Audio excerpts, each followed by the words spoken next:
Hi, Dio. Welcome back to Ace Attorney. We're gonna figure out who smoke bombed the courtroom, which I'm going to assume maybe was said child that they were talking about last session. Could also be a completely different person. 18th February, 12:52 p.m. The Old Bailey Defendant's Antechamber. What on earth happened in there? A ninja is what happened. I managed to find out what happened. Mr. Sato. I was told it was an advanced form of smoke grenade, a type of exploding device that releases smoke. A smoke grenade? It sounds like the sort of things ninjas use. You don't say. They're just making sure everything is safe now. I think the trial will start again before long. But who would have done something like that? Somebody with their own agenda, trying to save somebody else, maybe. I wonder if the... I hope none of the evidence got tampered with. The police managed to catch someone who was trying to flee the courtroom, apparently. Flee the courtroom? Why?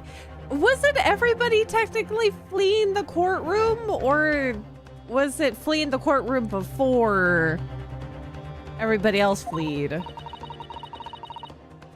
Well, it's a young girl of around 15, I hear. A young girl, then could it be the other passenger that Mr. McGilded was talking about? My thoughts exactly. So he wasn't lying. Oh, what's become of Mr. McGilded, actually?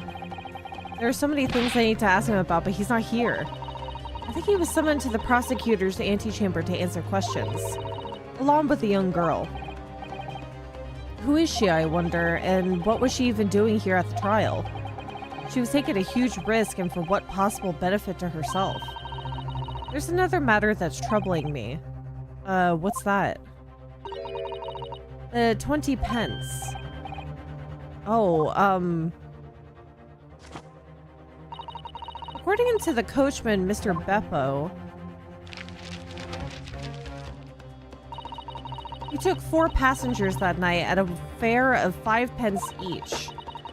That comes to a total of 20 pence exactly, but now it seems that there were in fact 5 passengers, which means the figures don't seem to add up again.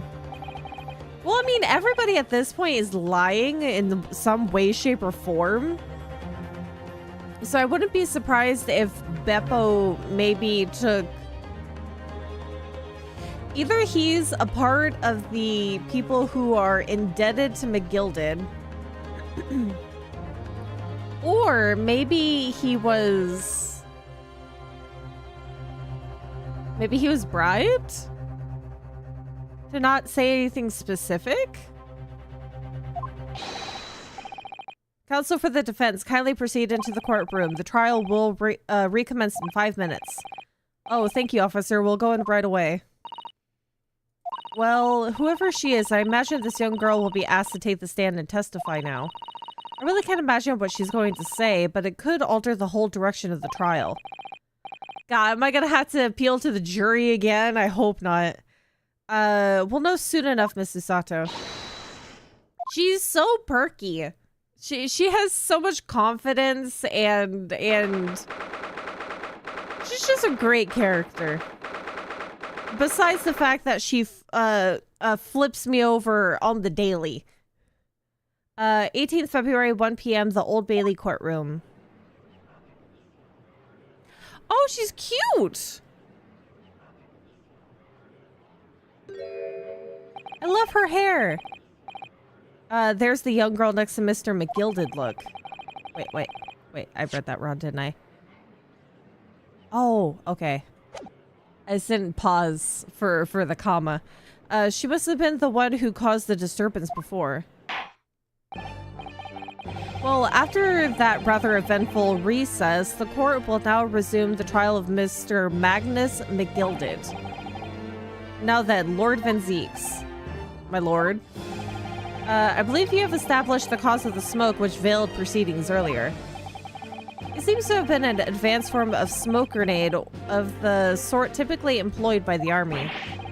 Good gracious, the army! What the devil's name? It was an elaborate attempt by a young girl to cloak her escape from the public gallery, but she was caught.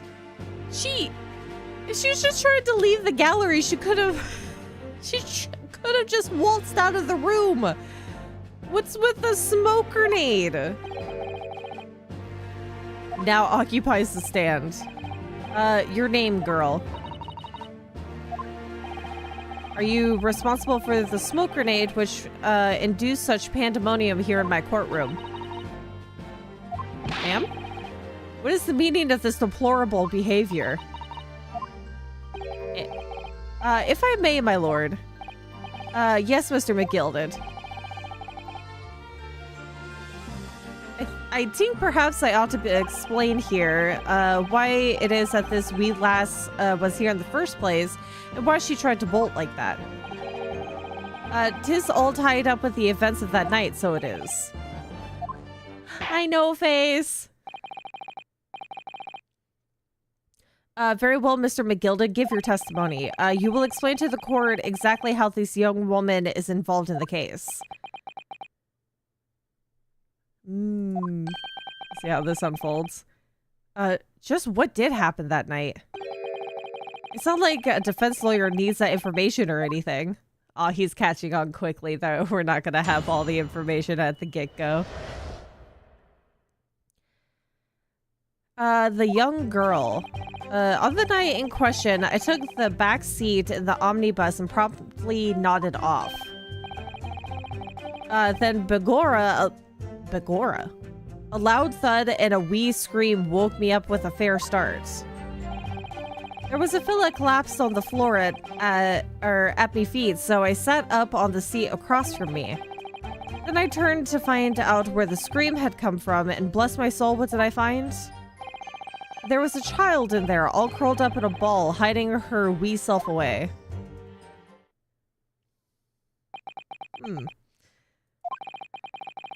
I remain somewhat baffled, I confess, but from what I gather on the night in question, this young girl was indeed riding in the omnibus, is that correct?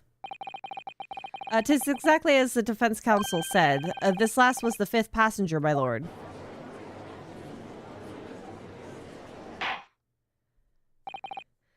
Very well. The defense may now cross-examine the witness. Are you ready, counsel? Yes, my lord.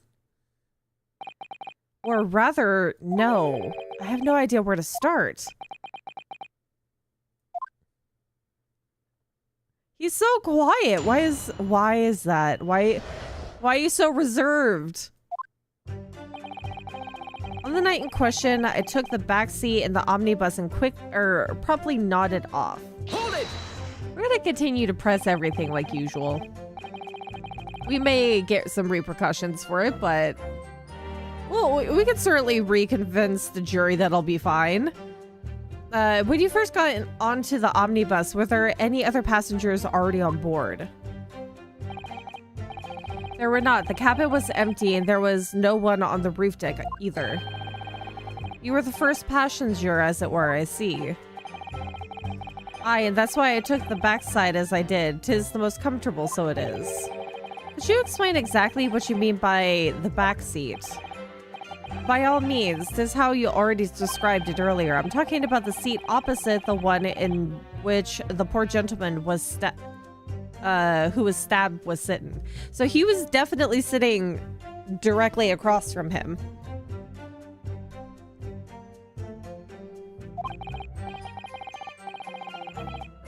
He wants to leave it all to his Nepalese friend.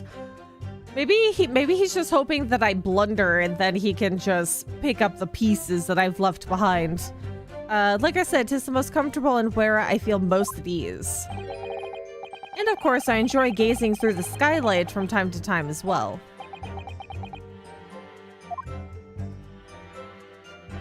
He's making me nervous. Then Begora, a loud thud and a wee scream woke me up with a fair start. Oh, whoops, wrong button. Hold it! A loud thud, you say, and a scream? Aye, that's right. How can I explain it? It was like the sound of someone falling to the ground, that sort of noise. So you think it was the sound of Mr. Mason falling to the floor, having been stabbed? Well, now, you'll remember I was asleep at the time, so I wouldn't like to say. And when the sound woke me and I opened my eyes, there wasn't a soul to be seen in the carriage but the fellow on the floor. You didn't see anyone. See, this is the other thing, is that if we do have the case where the skylight can be open from the outside, those two that were on top of the carriage could have helped whoever was inside of the cabin to get out. That could be a big possibility. But at the same moment, did you hear a scream? From the seats above you, on the roof deck, I presume. Not above me, no, my lord. 'Twas from inside the cabin. But I wasn't altogether, thinking about the scream. No, I was too stunned by the desperate sight before me eyes. The fella collapsed on the floor. You sat him up? The victim, you mean? That I did. On the seat across from me, as I said, I could plainly see the poor devil was already gone. And you wouldn't leave a dead man just lying on the floor, now would you? 'Tis common courtesy, so it is. I find that a little hard to believe. Lord Van Zeeks. Now why would that be? You wait to find a man lying dead at your feet in a carriage. Any normal person would hail the cabman. Any upstanding member of London society, that is. But the thing is, if you didn't... I know that he said that he was definitely dead at his feet, but what if, like, in the sense of sheer panic, that if you see somebody crumpled over, like, right in front of you, it does seem to be logical to help the poor person up. So what if he didn't notice that he was specifically dead at his feet, but was dead after he helped him up? Because then he would definitely see the knife in the abdomen. Well, now, as you know, I'm in something of a special line of business. The business of lending money at exorbitant rates of interest. Unfortunately, my lord, not everyone is thankful for the help I offer them, and some would even see me dead. So I do try, where at all possible, to avoid getting myself in a tangle with trouble. Are you suggesting you were just going to leave the man there? Heavens alive, no. I was always intending to report it, so I was. Only I had a mind to find out the whys and wherefores first. Whys and wherefores? Right you are. There was some details I wanted to understand before anyone else got to meddle in. The wee scream I heard, for example. Wouldn't your good self do just the same? Kinda. Yes, the scream he heard at the same time as the thud of the victim collapsing. Then I turned to find out where that scream had come from, and bless my soul, what did I find? A child. I'm afraid I don't understand. I'm sure you told the court that there was no one else in the carriage except yourself and the victim. So I did, sir, so I did. As far as I could see, that is. What do you mean by that? Well, now, 'tis a queer thing. The wee scream I heard as I woke up. It came from, if you'll excuse the vulgar expression, under me backside. Yeah, from the storage compartment. But the thing is, if he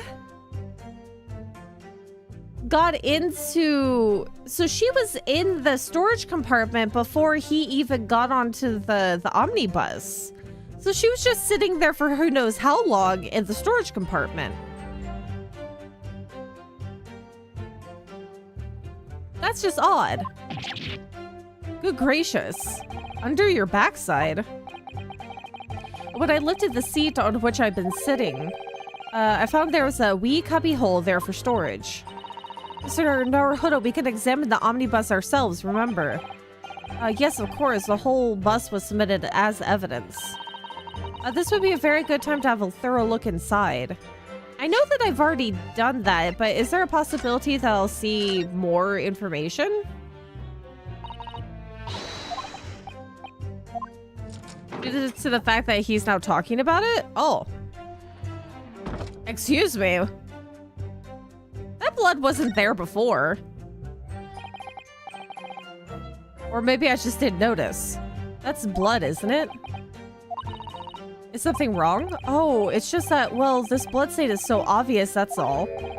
And yet Van Zieks has made no mention of it. I suppose that does seem a little strange. Yeah, I don't think this was here before. Why do I have such a bad feeling about this? Because when I've looked at this before, I don't remember seeing this big... Yes, that big stain of blood wasn't there before. Why does that look fresh compared to... What the fudge? Okay.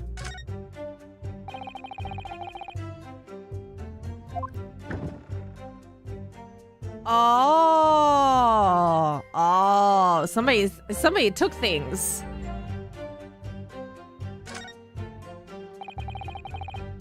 This is a storage compartment, but there's nothing in here. It's totally empty. This is not the same carriage, is it? Hold on. Something doesn't seem to be right here, but I can't put my finger on what it is. Hold on a moment. Is this the same carriage? Hold on, back it up. No, just say 418 Phoenix Wright Omnibus. What the heck happened in between now and then? Why is there things missing inside the compartment and more blood on the floor? That looks like fresh blood too. Compared to the blood that's soaked inside of the... What the dookie?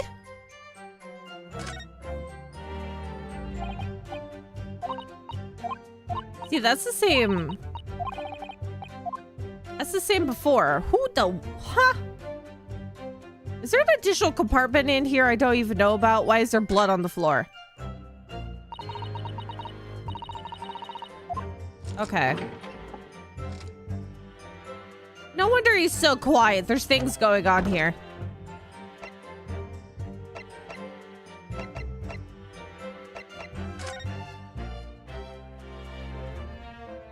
Nothing looks different from the outside, though.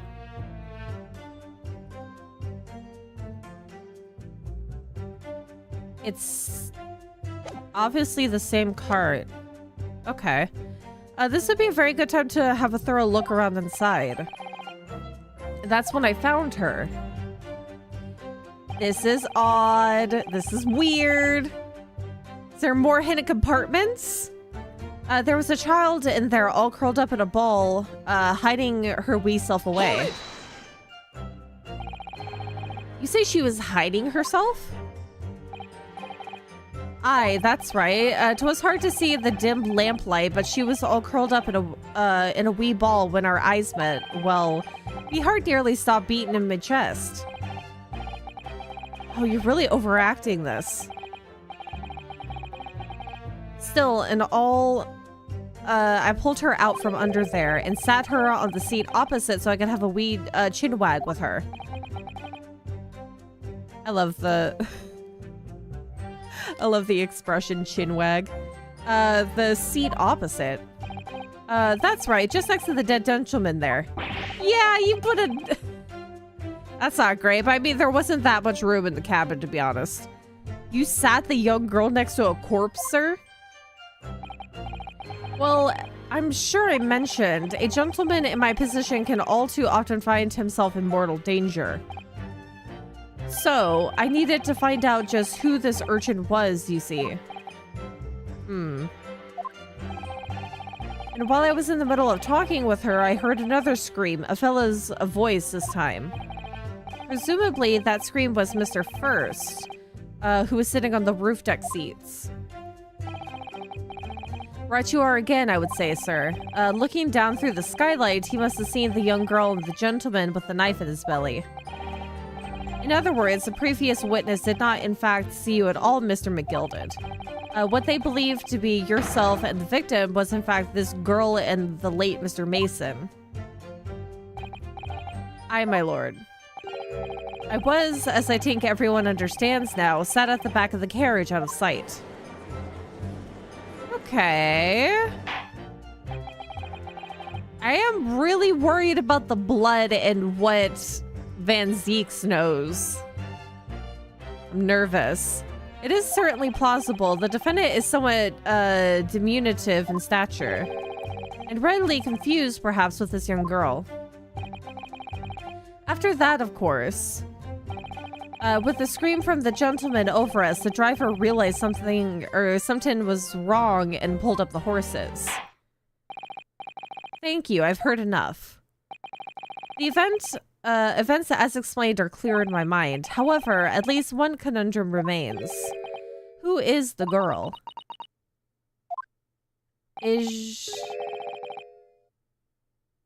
Oh. Her name is Gina Lestrade? Lestrade. She's a chancer, earns her crust among large crowds, relieving people of their purses. Ah. Lestrade. Really?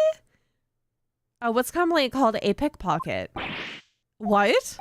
Hi, Webs. I hope you're feeling better. I hope the cold is loosening its grasp on you and you're getting better. This girl here, a petty thief. Well, that makes sense. She might have...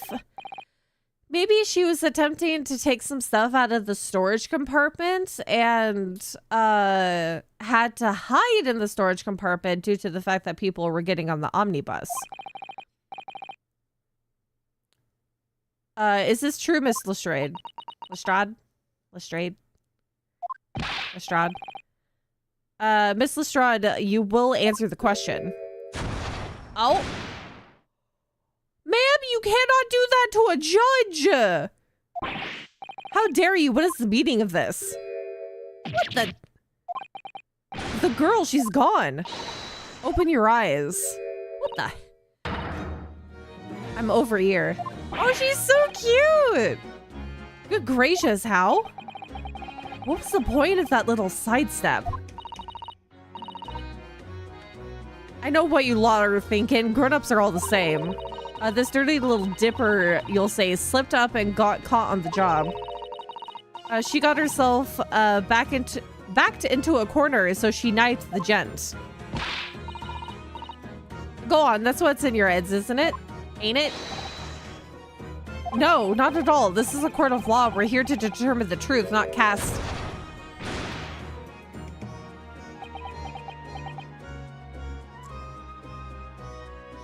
Can I catch a break about people throwing things at me? Or, I mean, like, I don't know, just not letting people into the courtroom with dangerous things?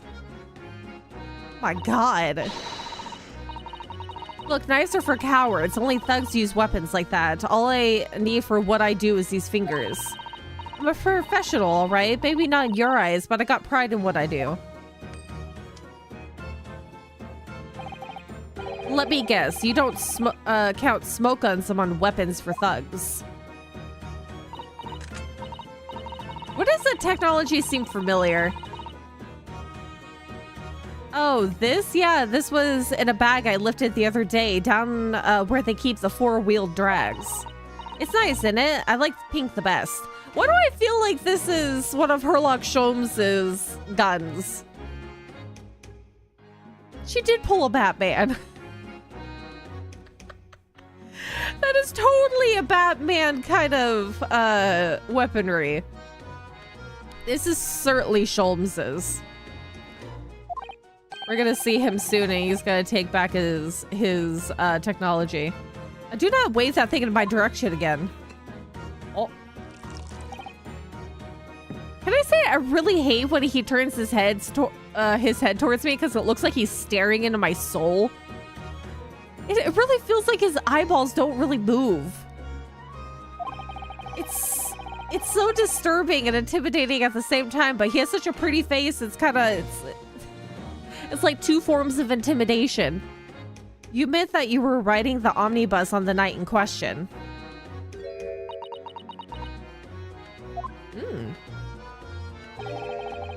It's all right, lass. You can tell them the truth now. Are they in cahoots with each other? Maybe? All right, yeah, it's just like the Irishman said. He is Irish. The court accepts this girl, Miss Gina Lestrade, as a valid and significant witness in this case. Accordingly, young lady, we will now hear your testimony, if you please. You will tell the court exactly what happened in the omnibus on the night in question. All right, if I have to. And here I was thinking, going with Scottish for sure. Joke's on me. Well, I mean, similar enough. But we got a confirmation that he's apparently an Irishman. Is his stature... Is this supposed to be a play on things, though? What the girl saw. So I stuck inside the carriage before they hooked up the horses, just like always. Yeah, he's a leprechaun. There you go. That leprechaun style. Yeah, I see that. I see that in his character design. But it was a right old waste of time. I got nothing to show for me troubles that night. I'll tell you, you can't see a blind thing in that hiding place. It's pitch in there.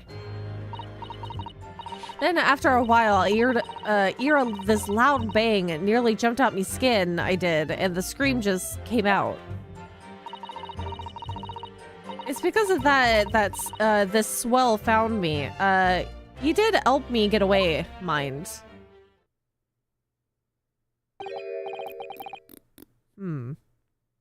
Yes, he let you go. I fail to understand why you would let this street urchin go, Mr. McGilded. Oh, 'tis simplicity itself, my lord. You see, she couldn't possibly have killed the other passenger. I knew that for a fact. I mean, unless she has, like, a blow dart gun that can really, like, get through the crevices of the storage compartment. If she got into the storage compartment before Mr. McGilded got onto the omnibus, there's no way that she could have gotten out and stabbed the man. It's not possible. As I'm sure I said before, sir.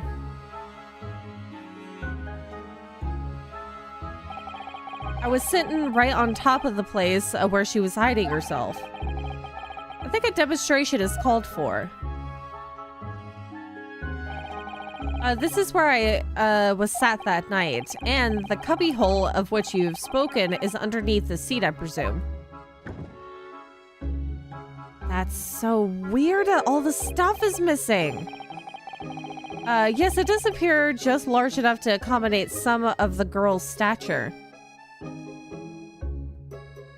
She would have really, like he said, had to have been curled up into a ball to fit in there with all the other things.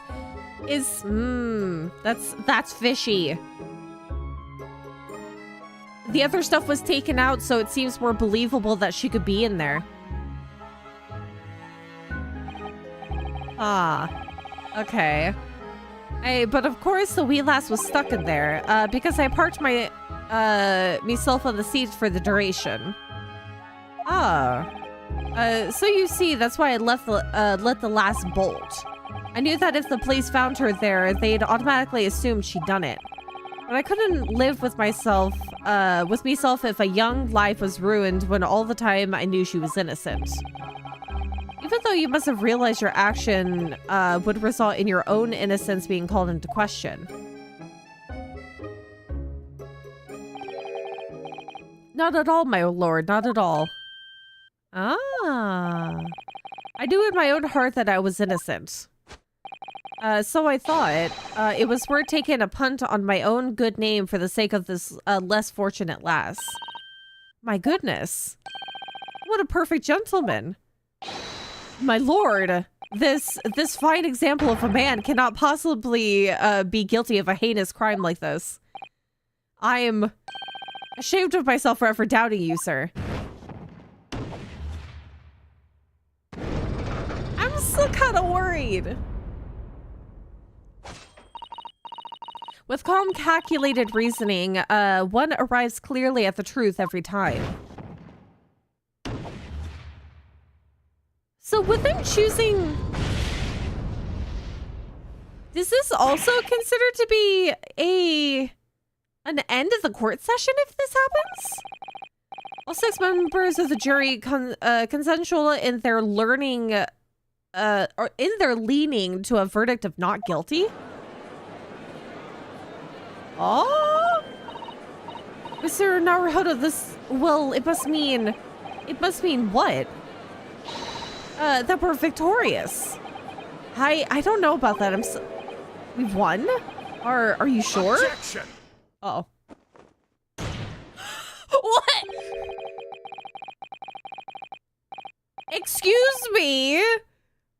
If the sight of my iron-heeled Wellington offends, pray do forgive the discourtesy. Sir, put your leggy down. Nobody wants to see your leggies. No, that's probably actually not true. There's probably many people that want to see your leggies. Put your leg down. What the heck? Why is he...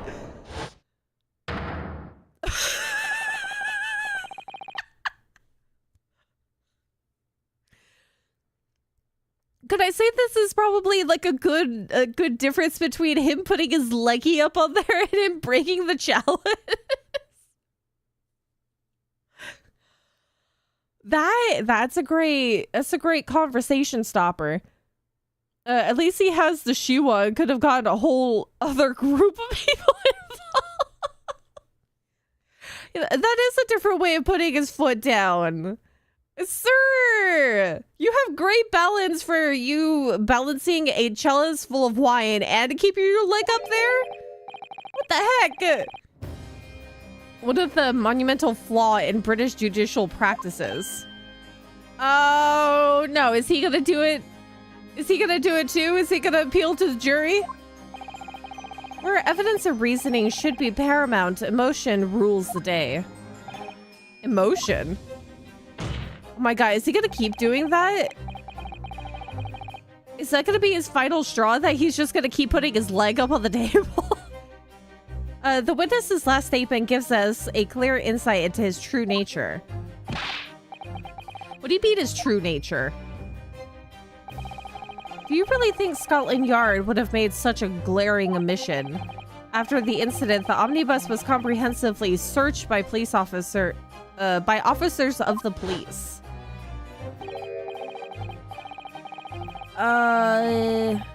Obviously the interior of this cubbyhole, as the witness put it, was included in their investigation. The compartment under the posterior seat was full of the coachman's belongings. It's noted in black and white here in the police report. Is the supposed blood on the bottom of the carriage wine?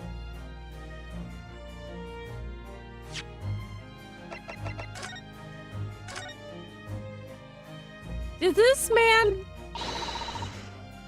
man take stuff out and put wine on the floor? Maybe he is more like Von Karma than he is Edgeworth. Is this wine? Go on, give it a sniff. That's blood, isn't it? Is something wrong? Oh, it's just, well, this blood stain is so obvious, that's all. And yet, Fancies has made no mention of it. I suppose that does seem a little strange. Why do I have such a bad feeling about this? Did you tamper with evidence?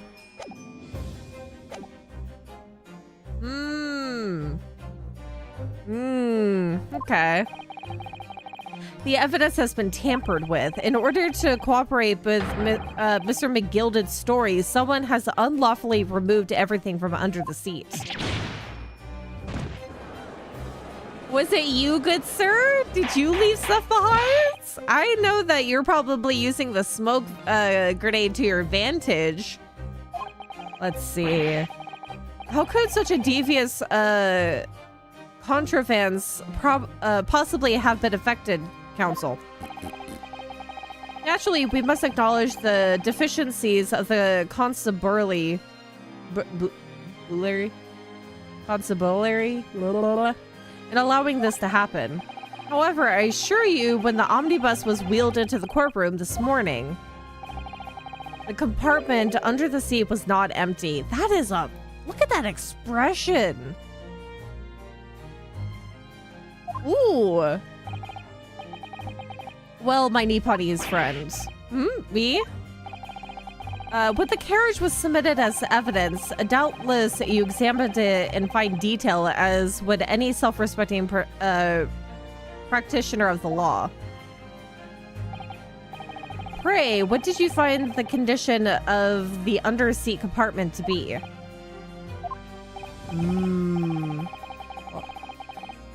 Hold on, let me give this a save. I feel like it was him that tampered with it, but I'm also unsure.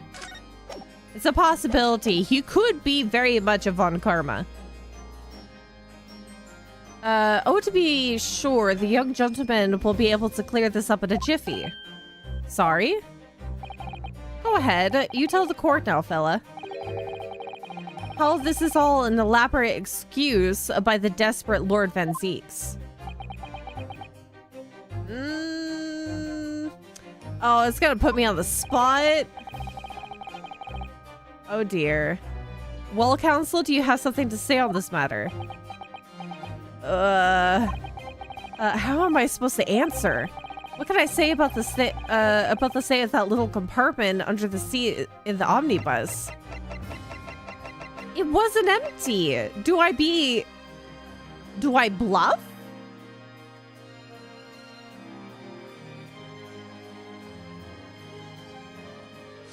Oh dear. I don't want to lie. Because there's a difference between lying and bluffing in this game. If I outright lie, it's going to be a bad time for me.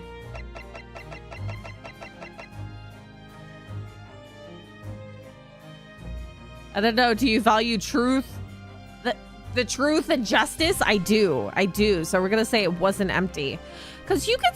He said that she was curled up into a ball, basically. So she could totally be in that compartment, curled up into a ball, and still have all the stuff in there. We don't have to lie about it. Let's see what happens. It definitely wasn't empty. I really don't know if giving this answer is helping my cause as counsel for the defense, but as far as I remember, at least. When I first examined the compartment, I'm fairly certain there were a number of articles inside it. Yes. Are you sure, counsel? Ah, bewist. What are you saying now, you daft dog? I thought you were on my side here. Oh, I think he didn't expect me to be honest.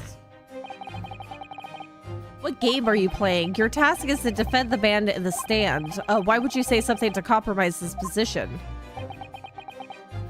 Because it doesn't compromise his position.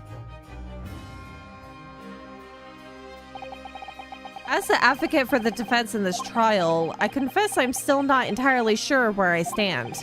But it seems to me that I should say what facts I do know as clearly and honestly as possible. Interesting. 'Tis not altogether pleasing, fella. I'm simply telling the truth, Mr. McGilded. Well, don't forget that you're supposed to be representing my best interests here, lad. Now then. A fella's memory is a curious thing and not altogether reliable. No, the court must consider the facts. That there cubbyhole under the sea is as empty as the devil's heart, so it is. Do you think perhaps it would be in your best interest now to admit that might have been mistaken? I have to go back on my word? Why? Why do I feel like something's not right here? I should like the jury to weigh in on this matter, I think. That compartment is designed to house equipment used to maintain the smooth running of the carriage. The guild's rules state that omnibuses should be properly and fully equipped at all times, so it certainly wouldn't have been empty on the night in question. Beppo isn't that irresponsible. That money-lending fleecer and the pick purse are lying. Oh?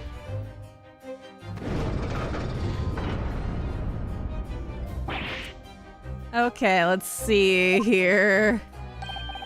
I can't believe I was nearly taken in. The stinking rich are always stinkers. Nothing but cowards, a lot of them. What? Oh no.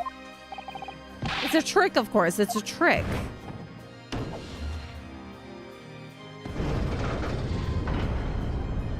Is this just gonna be an elaborate amount of dialogue and it's just gonna say guilty after this because I decided to say no? Quite so, I must concur here. Oh dear.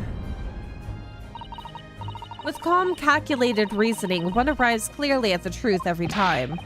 Yes, but every time it's a different truth, it seems.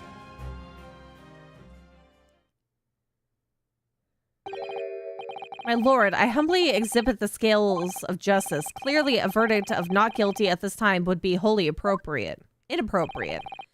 Thank you, counsel. But before we proceed any further, there is the matter of the outstanding cross-examination. Counsel for the defense, begin your questioning of the witness, please. Yes, my lord. What just happened? The whole balance of the trial just shifted almost beyond recognition.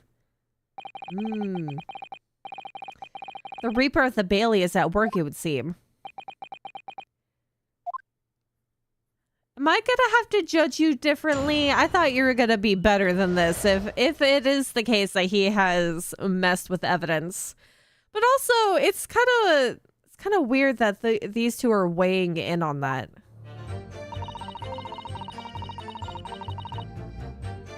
Press this. So you were already in the omnibus before it even set off on its run? Well, yeah, I mean, it's what's the point of spending a Joey to make a few bobe? That's a rum idea, isn't it?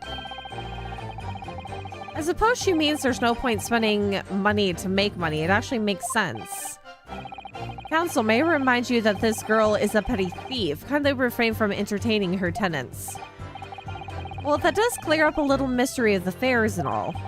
4 paying passengers at 5 pence apiece, making the 20 to reach the cabman testified. And 1 little scapegrace riding for free.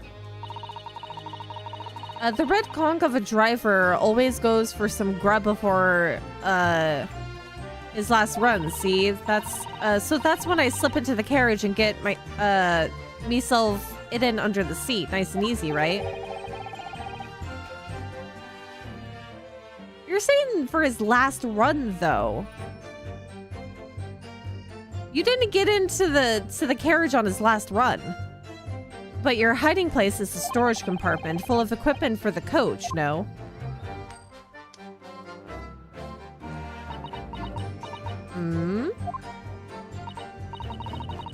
Yeah, there's brushes and buckets and whatnot in there, sure. I always chuck all that out and cram it into a corner somewhere. No one ever seems to bother much. Yeah, according to the report filed by the police officer who first arrived at the scene, the compartment was full of such paraphernalia. Well, I don't know nothing about that. Like I said, I moved all that stuff out so I could hide under the seats. That's all I can tell you. She said earlier that she got in before anybody got into the omnibus, and this technically was his last ride, but he wasn't in the place where he ends his last ride usually. I see we've reached the end of that line of inquiry. Continue.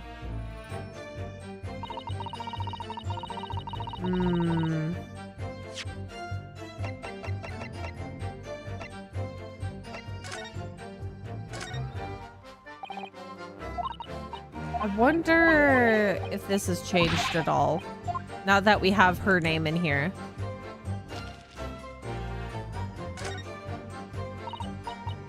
Cram full of gentlemen's names. Okay.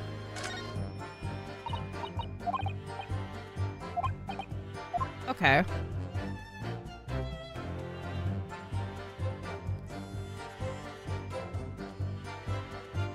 There's nothing else on the outside here. Can I also say that this book is a lovely purple?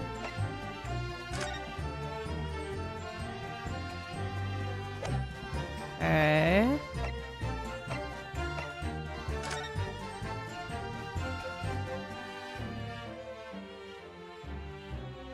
Yeah, that stain at the bottom of the omnibus seems really sketchy.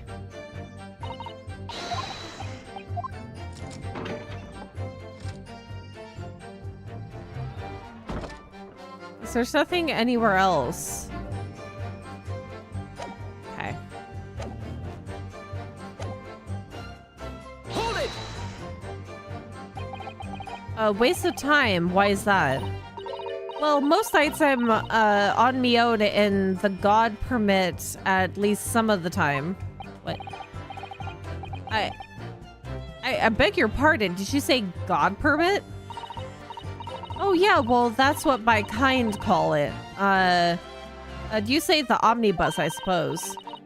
The point is, any normal run, the carriage ain't got no one in it for a while. That's when you come out of your hiding place and get away. That's it, only that night. This cove was sat on my seat from the start. And he didn't budge the whole day, did he? Not 1 inch. I was totally stuck. Do you mean to tell us that you were present in the carriage for the duration? You were under the seat the entire time while events unfolded in the enclosed cabin. Yeah, right, mister?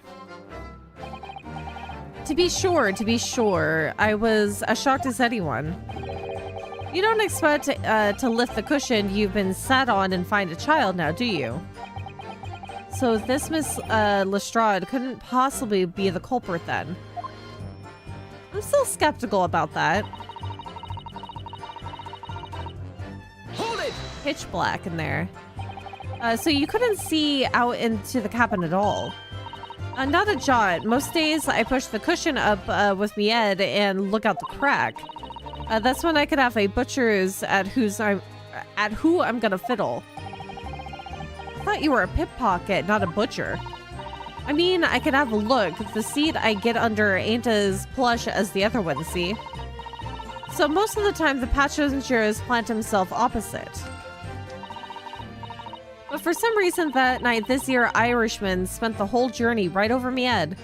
Didn't he say he was more comfortable in that seat than the other one? So if the other seat is more plush, why is he more comfortable on this side? And for the reason you weren't able to push the cushion up to peek out, I see. Truth is, I ain't too happy in small dark places. Feels too much like being thrown in the clink. It's the only place to hide in the carriages, so it's Upson's choice. Why didn't she just stick to pickpocketing people's pockets in the open then? I'd say there's some reason that she's not letting on, judging from her demeanor. So anyways, I was a bit scared, but I had to just stick it out under there. Nothing else for it. There's a lot of unanswered questions here. Hold it! Question that too? When you say a loud bang, do you mean the noise of someone falling to the floor? Could have been, I suppose. I don't remember so well. Point is, it made me jump. And you let out a scream involuntarily. Maybe the slam was the opening of the opening or closing of the skylight. That's right. Then I felt the cushion over me head get lighter all of a sudden. Presumably when the defendant got up in order to help the victim, yes? Or not. It could equally have been the moment the accused stood in order to stab his victim, could it not? Well, girl, did you see what happened at that crucial moment? Yeah, I saw it. I pushed up the cushion and had a quick butcher's while I had the chance, didn't I? The Irishman was sitting up, the bloke had fallen on the floor on the opposite the seat opposite. That matches Mr. McGilded's account, of course. But then the fella suddenly turns around and looks right at me. I sucked back down again, but it was too late by then. I should have never risked looking.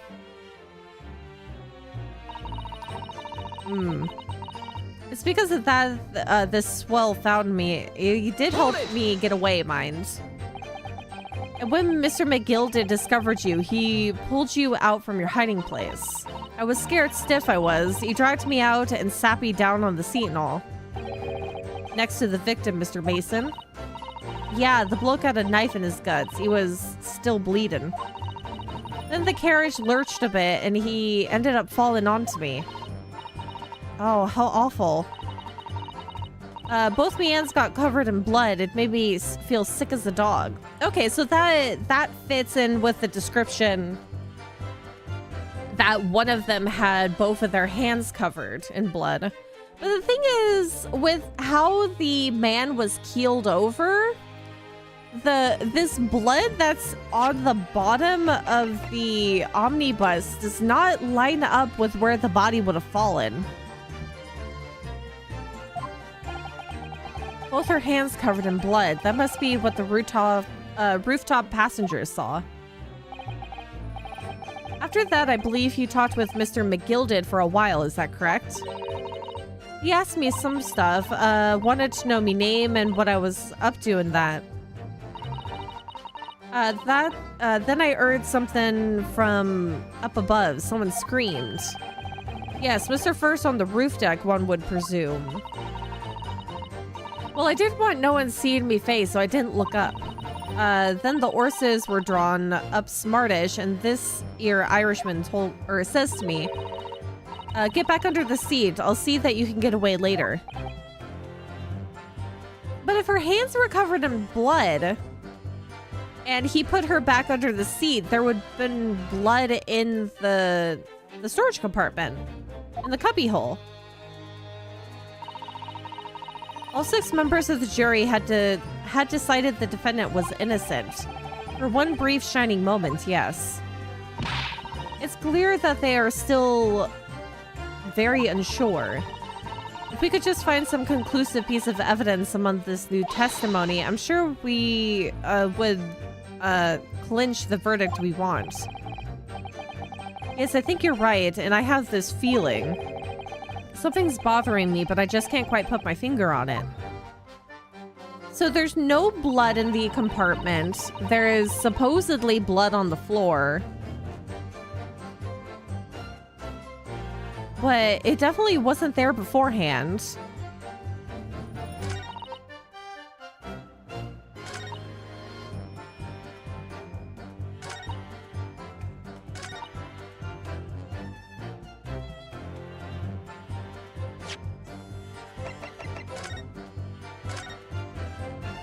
I want to take a look again.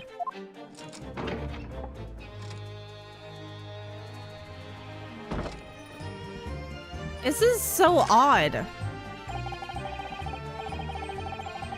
This seat looks reasonably soft, but it's actually rather hard when you sit on it. And only just wide enough for 2 gentlemen to sit side by side, really. Of course, an English gentlewoman would be dressed in such finery. It would be quite impossible for her to climb up to the roof deck, so she would have to be seated here. A woman in a kimono would have the same problem. Women's clothes are very impractical, aren't they?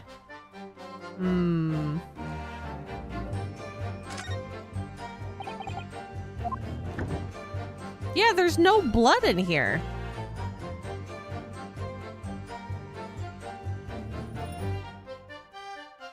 Because if she had blood all over her hands, she would definitely have left traces of it if she went back underneath the seat. Totally empty. Something doesn't seem right here, but I can't put my finger on what it is. Other than the things going missing?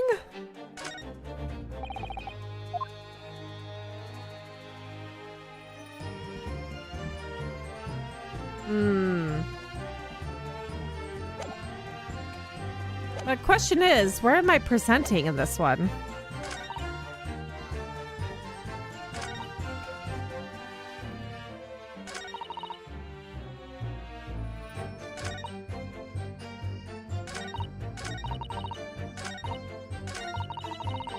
This guy, Mr. McGilda, is not reacting at all to any of her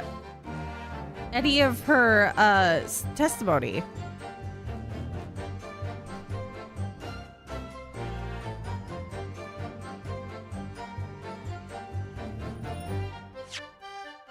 Huh. The leather gloves the defendant was wearing at the time of the incident, there is a blood stain on the right glove.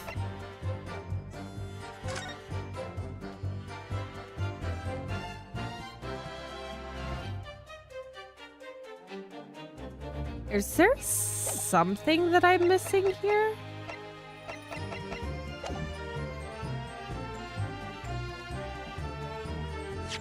Let's give this a good save.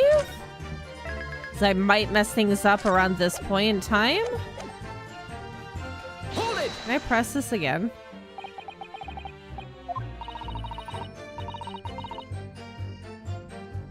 This man is stiff.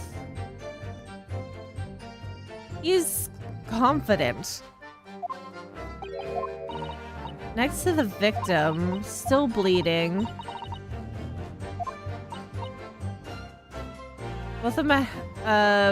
Both me hands covered in blood. The rooftop passenger.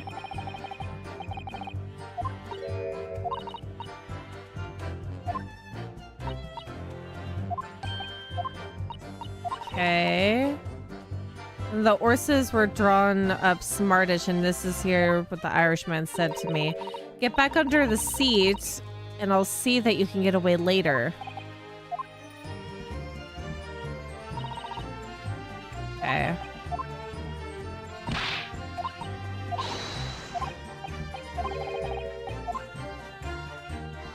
Okay, let's see if I could just present the on this last statement. I want to see if I can present the carriage.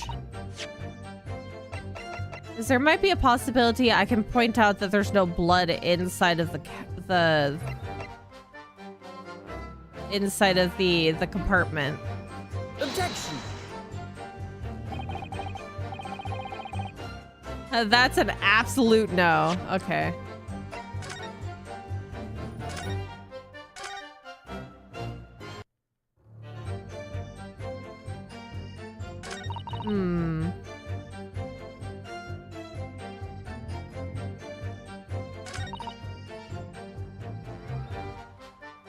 Actually, you know what? Let me take a look at the carriage real quick and see if there's like different description on the skylight.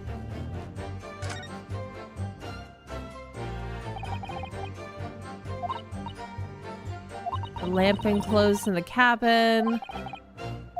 Not good for us. You can definitely see from the inside. This is what it said before.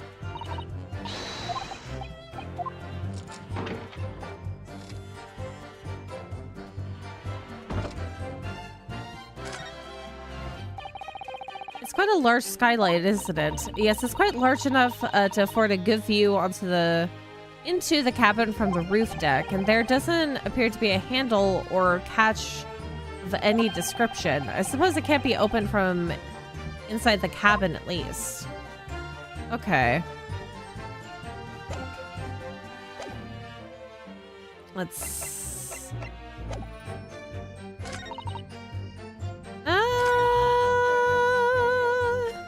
Hold it! Oh, whoops, that's not what I meant to do.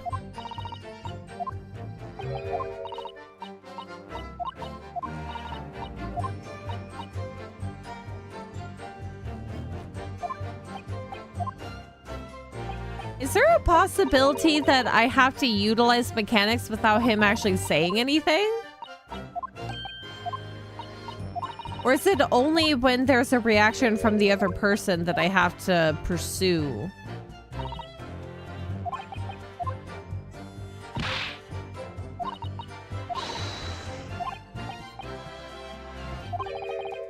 Something's bothering me, but I can't quite put my finger on it. Okay. Only when reactions? Okay. That's good to know that I don't have to be that thorough.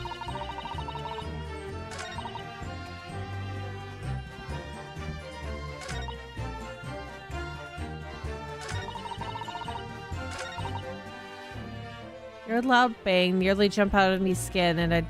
Okay.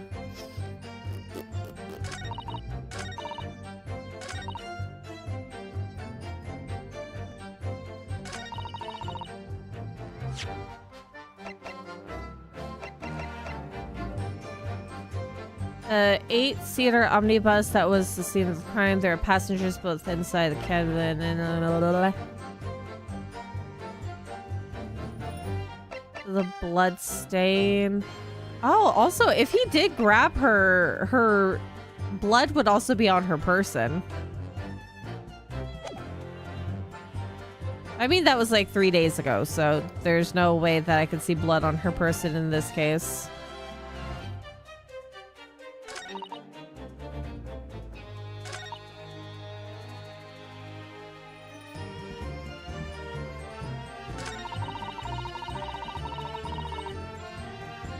What am I missing? Hold it! Loud bang. What is it? Maybe jump, and you let out a scream. Presumably when the defendant...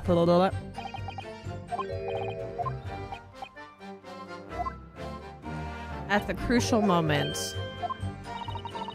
Push up the cushion and had a quick butcher's while I at the chance, didn't I? The Irishman was sitting up. The bloke what had fallen on the floor on the opposite or the seat opposite. That matches Mr. Gilded's account, of course, but then the fellow suddenly turns around and looks right at me. I sunk back down again, but it was too late by then. I should never have risked looking. And then it's just gonna go back into that one. I'm missing something obvious.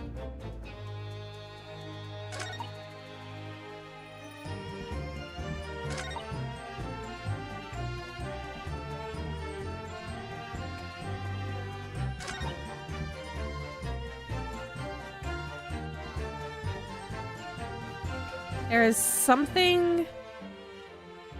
Maybe I might need to present a person rather than...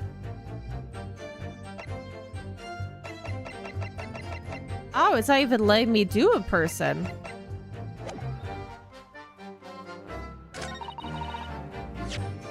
I could only present evidence.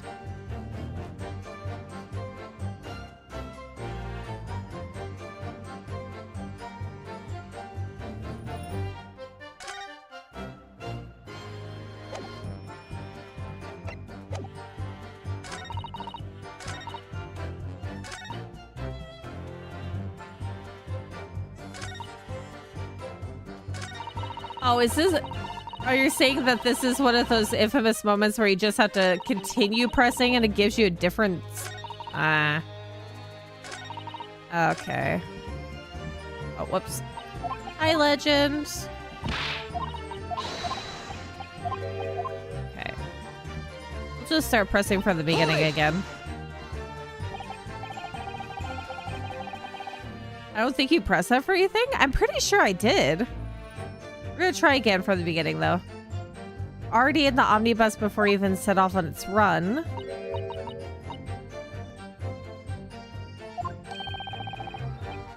Yeah, no point in spending money to make money. Yes, yes. Petty thief clears up the mystery. 4 passengers, 5 pence apiece.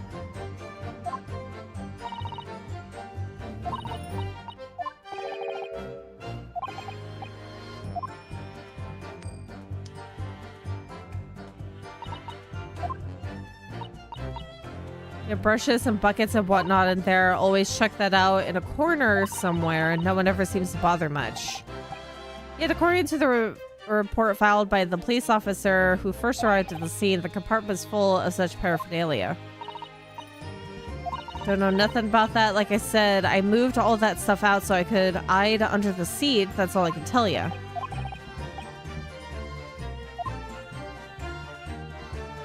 Change that line of inquiry. Nothing to show for troubles. Waste of time. God's permit.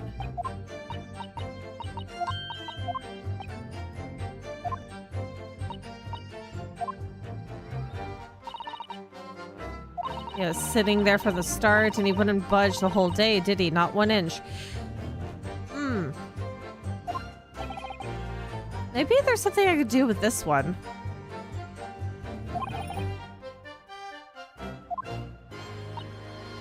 A whole day?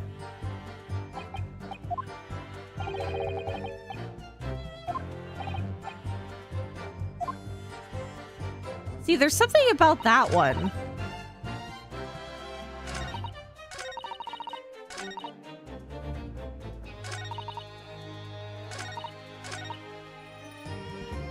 There's something about this one that's weird. Hold it! We talked about this one as well. I think I did press everything.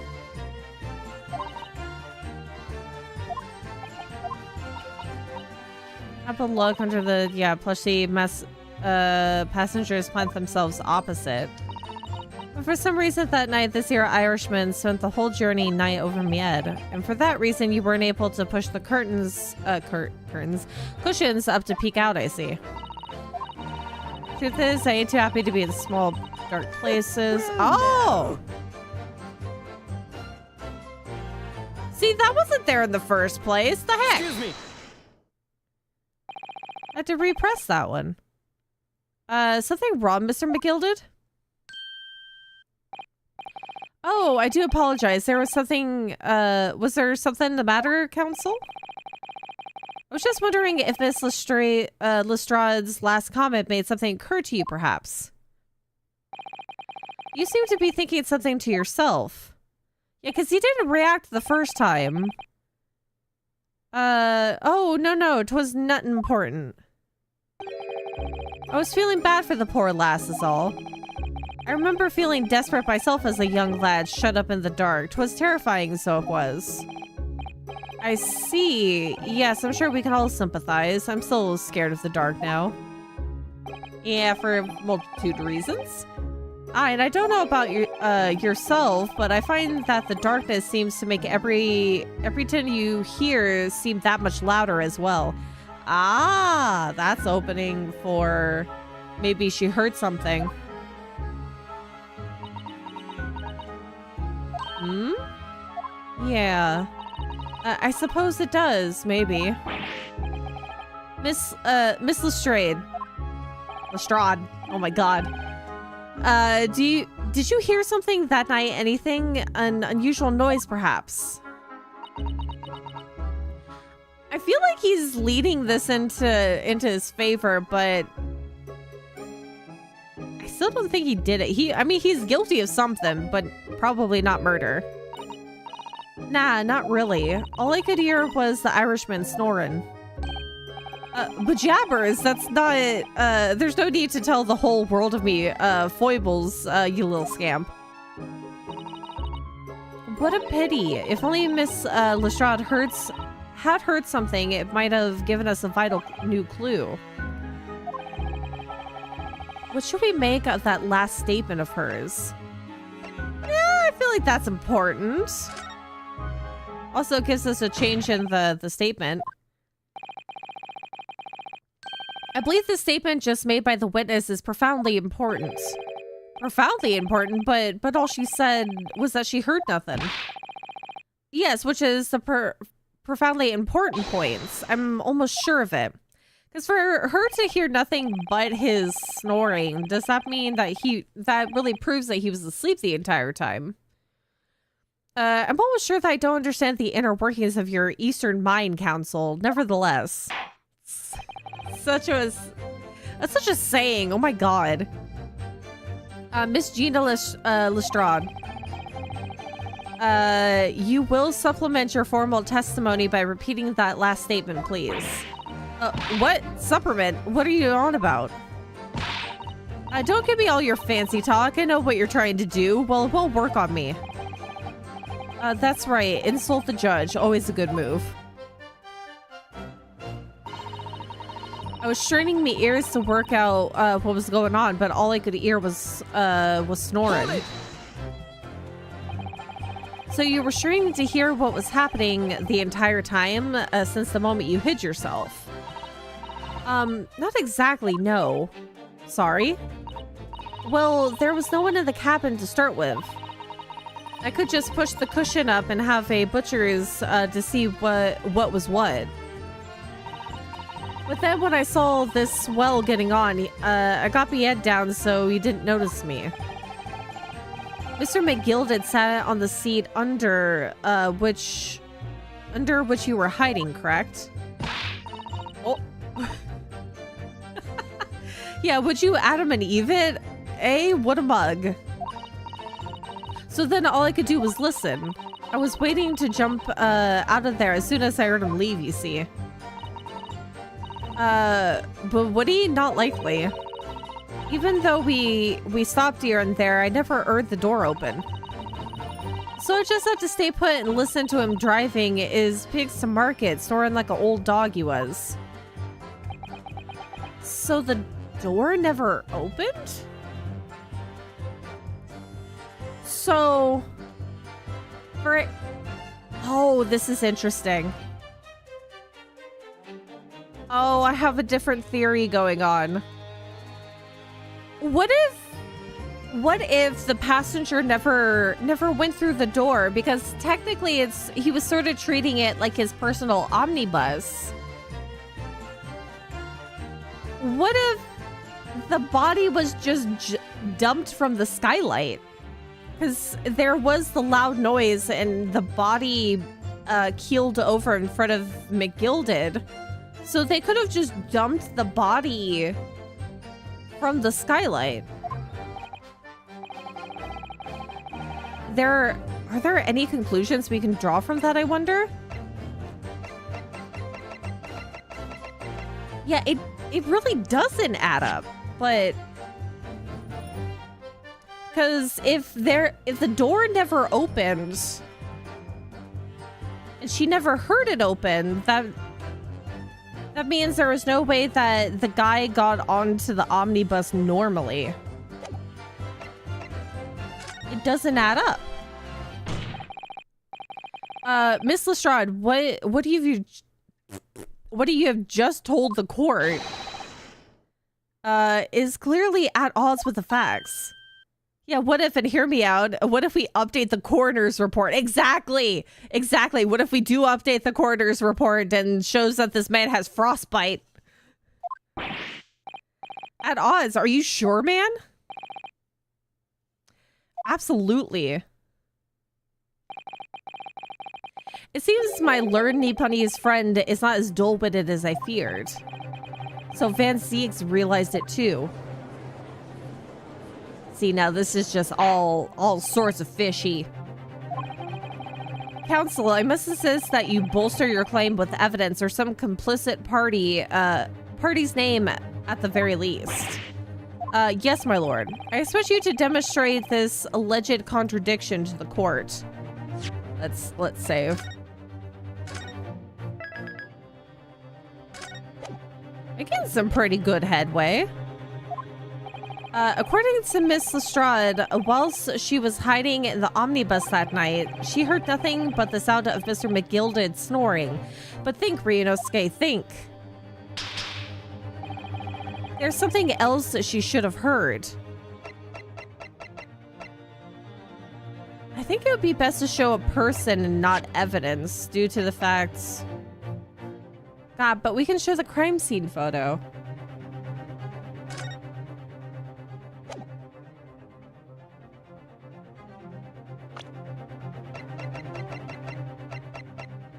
The victim, a skilled poor brickmaker who apparently owed the defendant a considerable sum of money.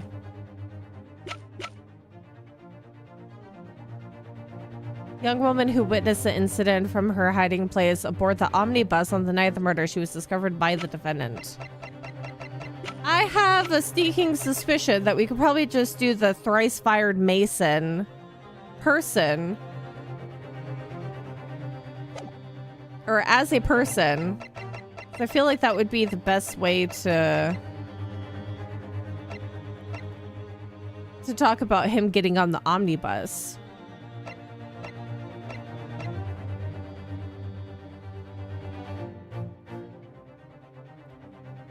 Yeah, maybe a Susanoo takedown would have me more clear of mind than me slapping my own cheeks. To show person. Very well, my lord. Allow me to elaborate. On a particular sound that Miss Lestrade could not have failed to hear on the night in question. The sound very clearly explained by the presence of the following person. Yes. Take that! Thrice fired Mason.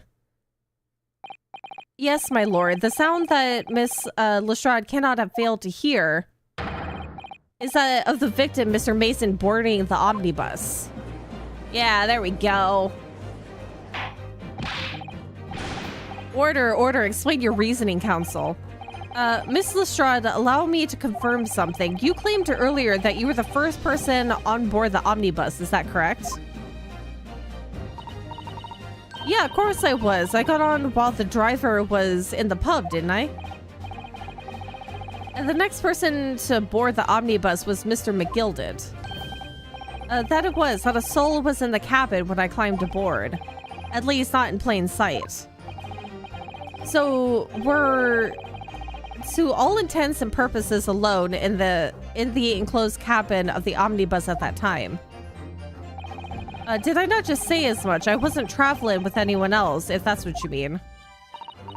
Yeah, I saw him get on, remember? Through the crack under the seat cushion. He was on his own for sure.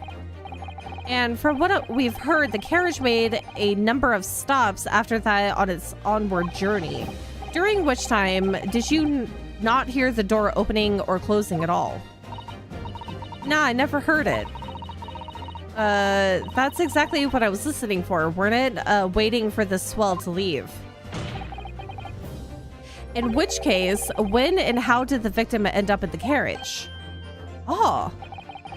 We know that the victim collapsed inside the enclosed cabin of the omnibus. Therefore, Miss Lestrade's statement about what she did or did not hear is at odds with the facts. Oh. Yeah, he was definitely dropped from the skylight. This petty thief's statement was clearly flawed. Lord Van Zeeks. Yes, he knew. He knew all too well that there was an inconsistency in Miss Lestrade's statement. Oh, he giggle. It would seem words of thanks are in order for my learned friend. What are you talking about? You have demonstrated matters of impeccably? This witness and her colorful statements are entirely unreliable. Her words are convenient untruths, nothing more. I'm still skeptical about you doing something wrong here, though.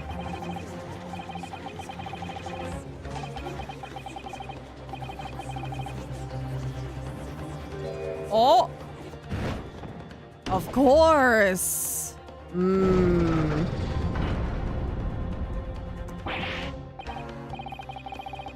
She didn't even say anything. I didn't want to judge the dear little mite just because she has some rather naughty ways. But I must say, I can't abide liars. And neither can I. But Mr. Foreman, I didn't want to judge the girl just because she has some less than, salubrious ways.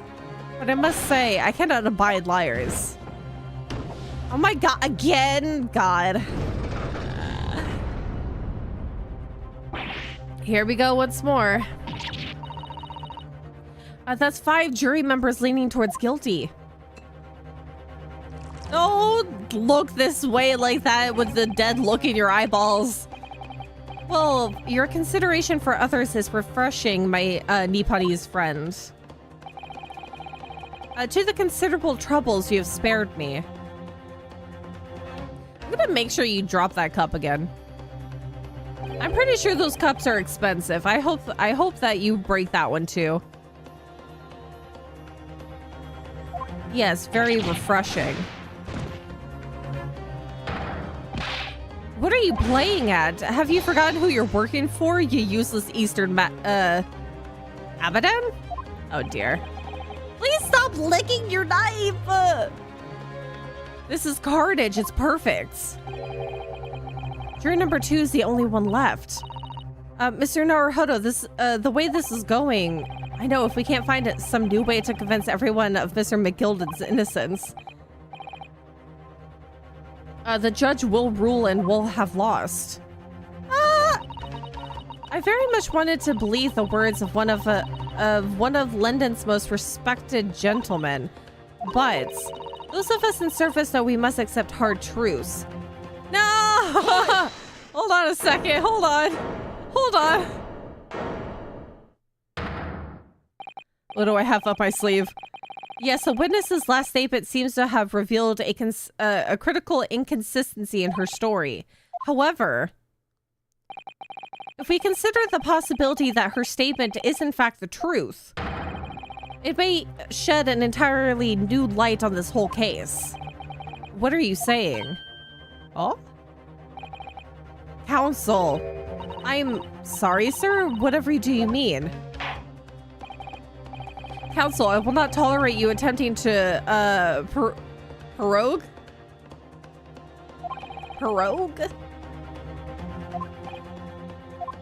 I must have something up my sleeve. I'll figure it out. When the accused boarded the omnibus on the night in question, the victim was nowhere to be seen. Subsequently, the carriage door was not heard opening a single time, as testified by the witness in the stand. And yet, the victim's body was found inside the carriage.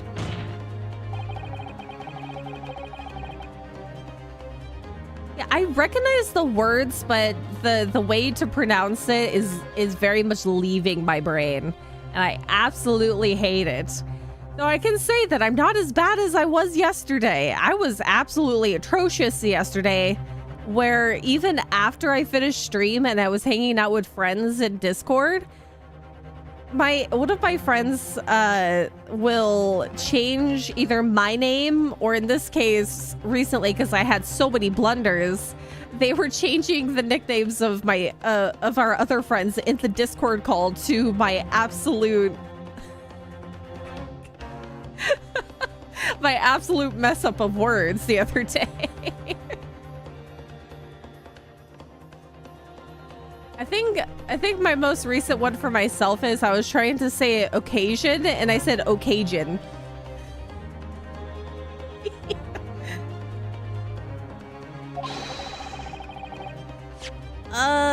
If this petty thief's words are to be believed, how do you explain the victim's miraculous appearance inside the cabin of the omnibus? I can prove it through the skylight from the outside. There's only one way to explain the victim inside the carriage. Save.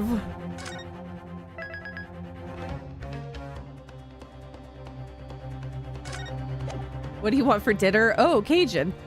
One word I've abandoned the use of the word. Yeah, brassiere. It's basically bra. There is so many words that are just pronounced the same way but have very different meanings, like heroine, which is like female hero, but can be used for a very different set of words. Set of context. Brassiere can either mean an actual bra or a lit fire in one of those metal like baskets. Brassiere. Yeah, there is another entrance. Yeah, he was put. Technically, yeah, you could say that he was put there after he died. Oh, that's two very.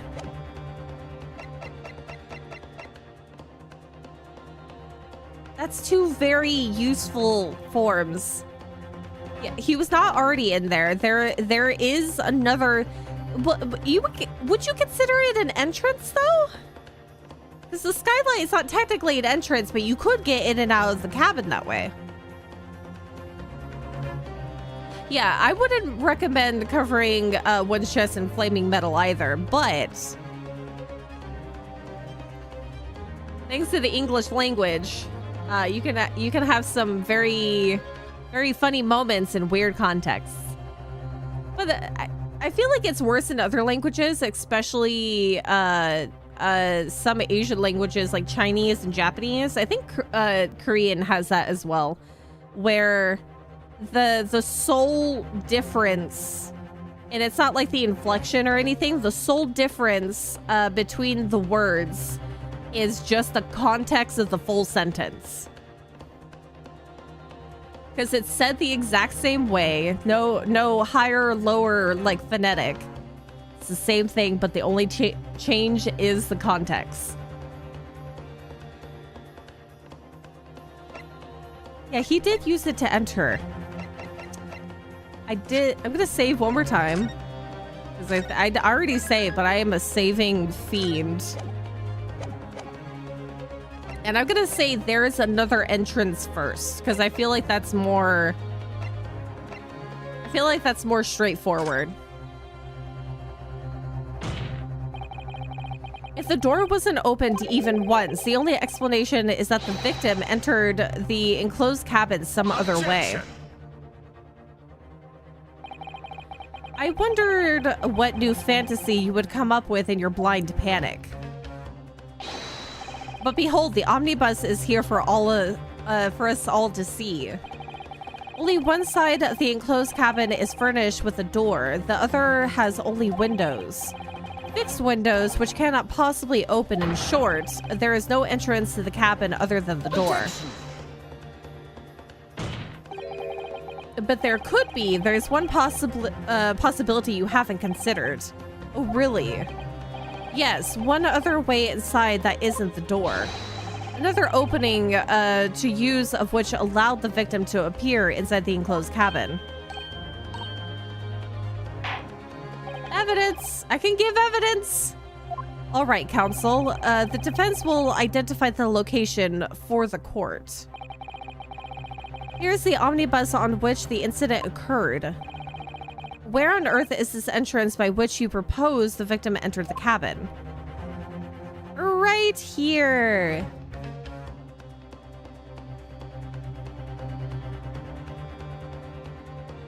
Haven't considered a time portal.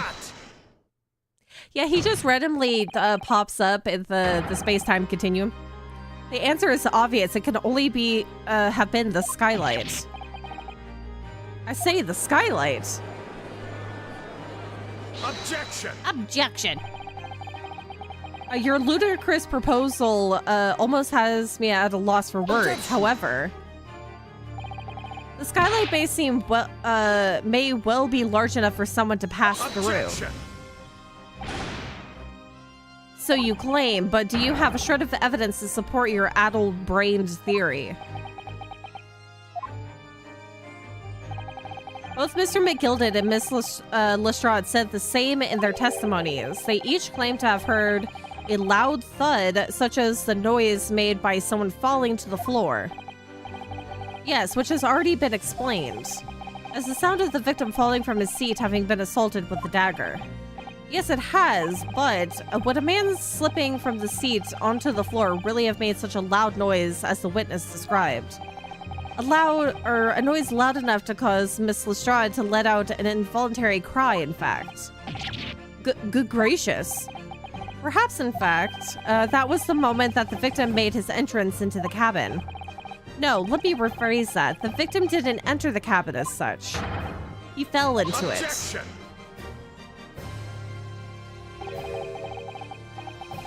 Yeah, there is a band.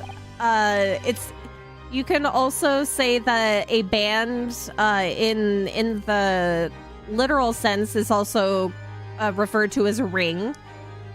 Band group of musicians. There is band as in like bracelet too. It's all about context.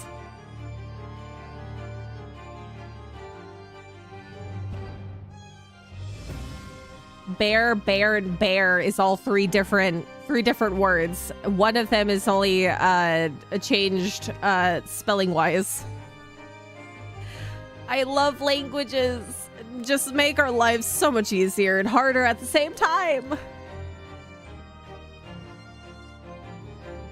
You're now suggesting that the victim fell from the skylight into the cabin.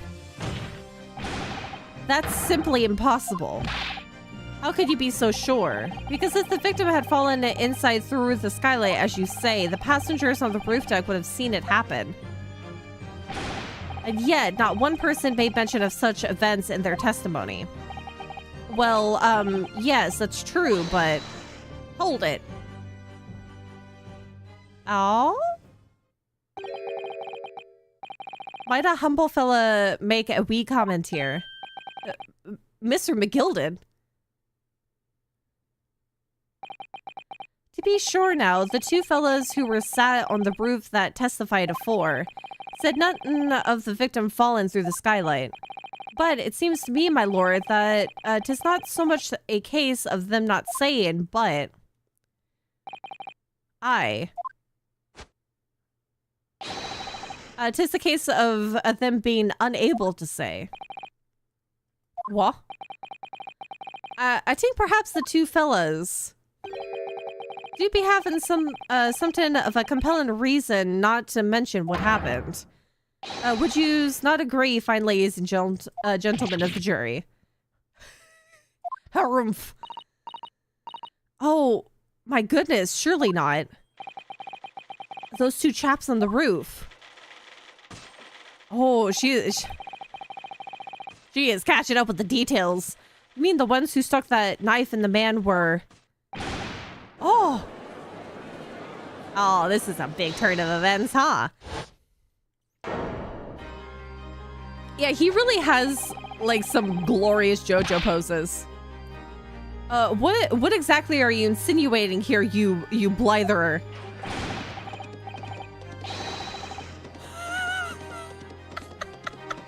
I was waiting for some more, like, funny poses and animations. This man's on a horse, or is the horse? No, he's on the horse. You rotter, he said, you rotter. What are you insinuating? This is a flaming outrage. I've got a good mind to give you a blinker in a minute. I'll give you a shiner in a minute, he said, and so will I. Oh my god, what are you, his lackey? Mr. Fairplay, you're effectively accusing me, a city gentleman and well-respected banker, and me, a very, very angry hatter. Oh my god.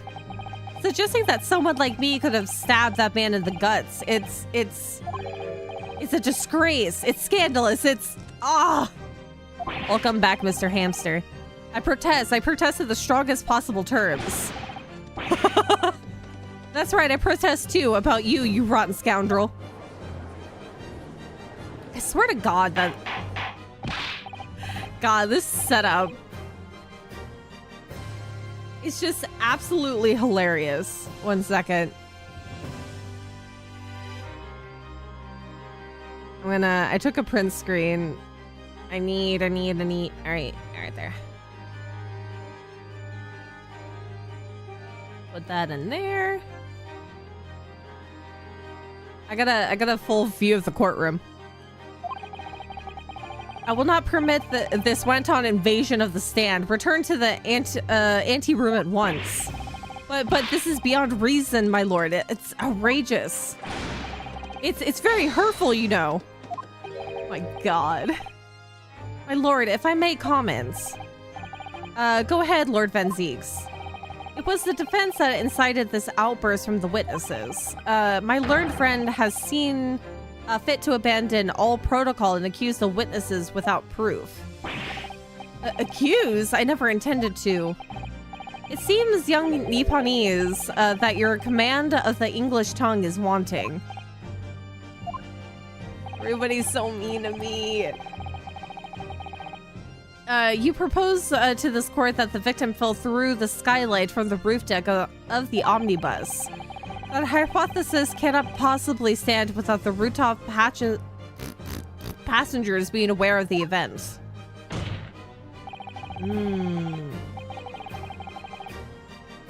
You have branded these gentlemen liars. You have intimated their criminal guilt. In our British court of law, that is what is termed a baseless accusation. Hey, I'm just going with the facts here. If there is absolutely no way that somebody could have gone through the side door, they obviously had to go through the skylight. I know it was rash to put this idea forward without any actual evidence, but you can't just dismiss it without a second thought.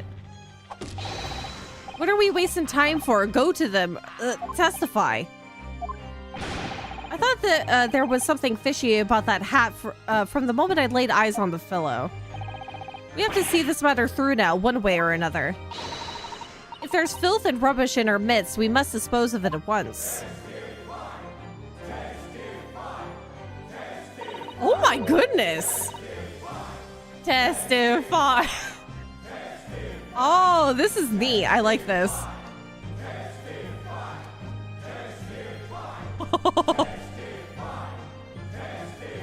Wow! I didn't think it could go this way. Testify! The soccer hooligans are here at the court today. The spectators in the public gallery they're in a complete frenzy. Oh. Mr. Fairplay and Mr. First. My lord? You will take the stand again and make another formal testimony in reference to the indictment brought by the defense. Yes, my lord. I didn't come here for this.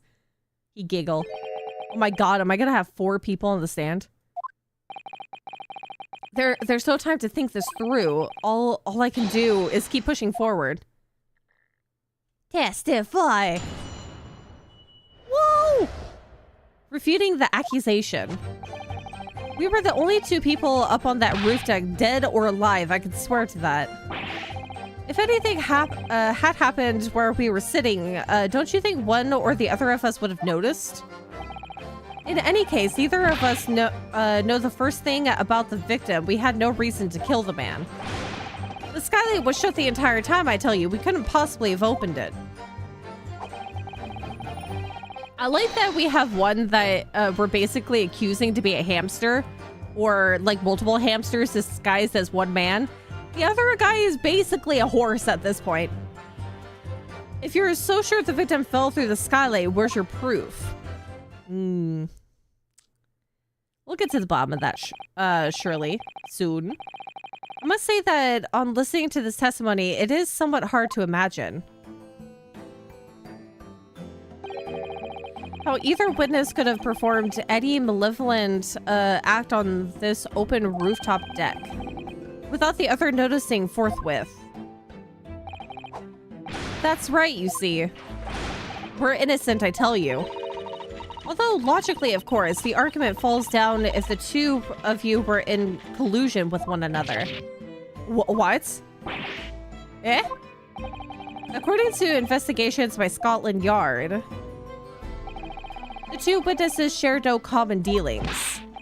Well, I don't trust coppers any more than I trust the stinking rich. Something doesn't feel right here. The trial is going in our favor, really, so why do I feel so uneasy? Counsel, for the defense, over to you. Your cross-examination, please. Oh, yes, my lord. So we have no additional evidence that we can go off of, so we're gonna have to do every which way of pressing the witnesses. It's the only differences that we have.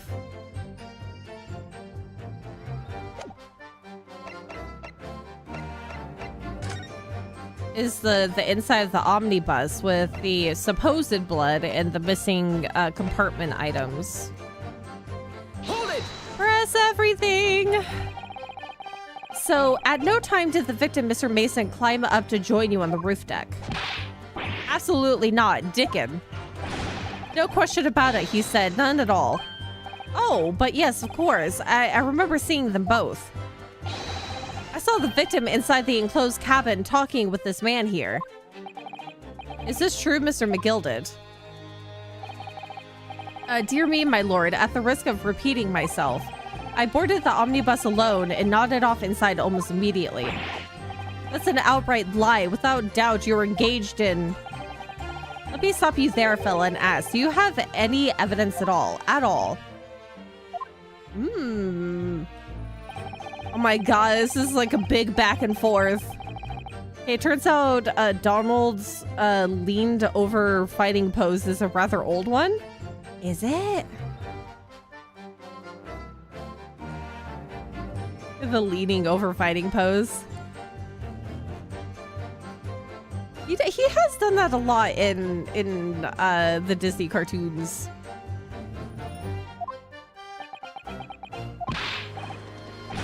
Oh, I saw you with my own eyes. This is going so well. They just seem so fishy and sketchy, like automatically accusing.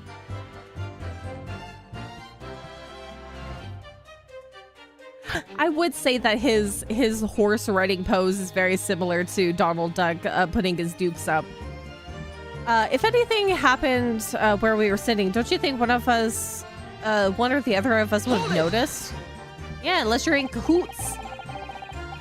Well, it was on the final run of the omnibus at past 10 o'clock in the evening. It would certainly have been quite dark, perhaps too dark to see clearly. Is this some kind of a lark?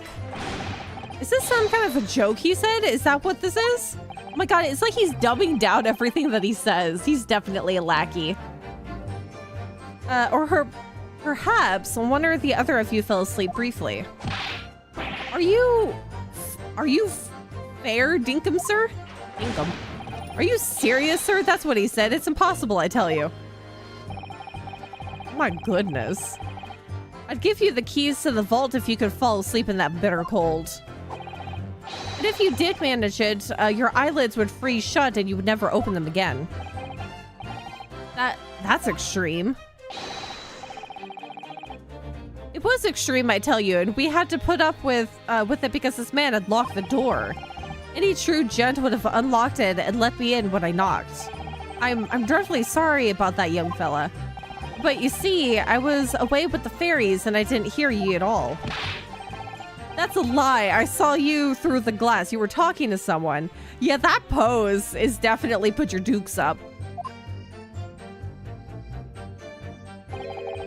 Now, it was a cold night, so it was. People do be seeing things that aren't real in the cold. 'Tis hardly surprising. Seeing things!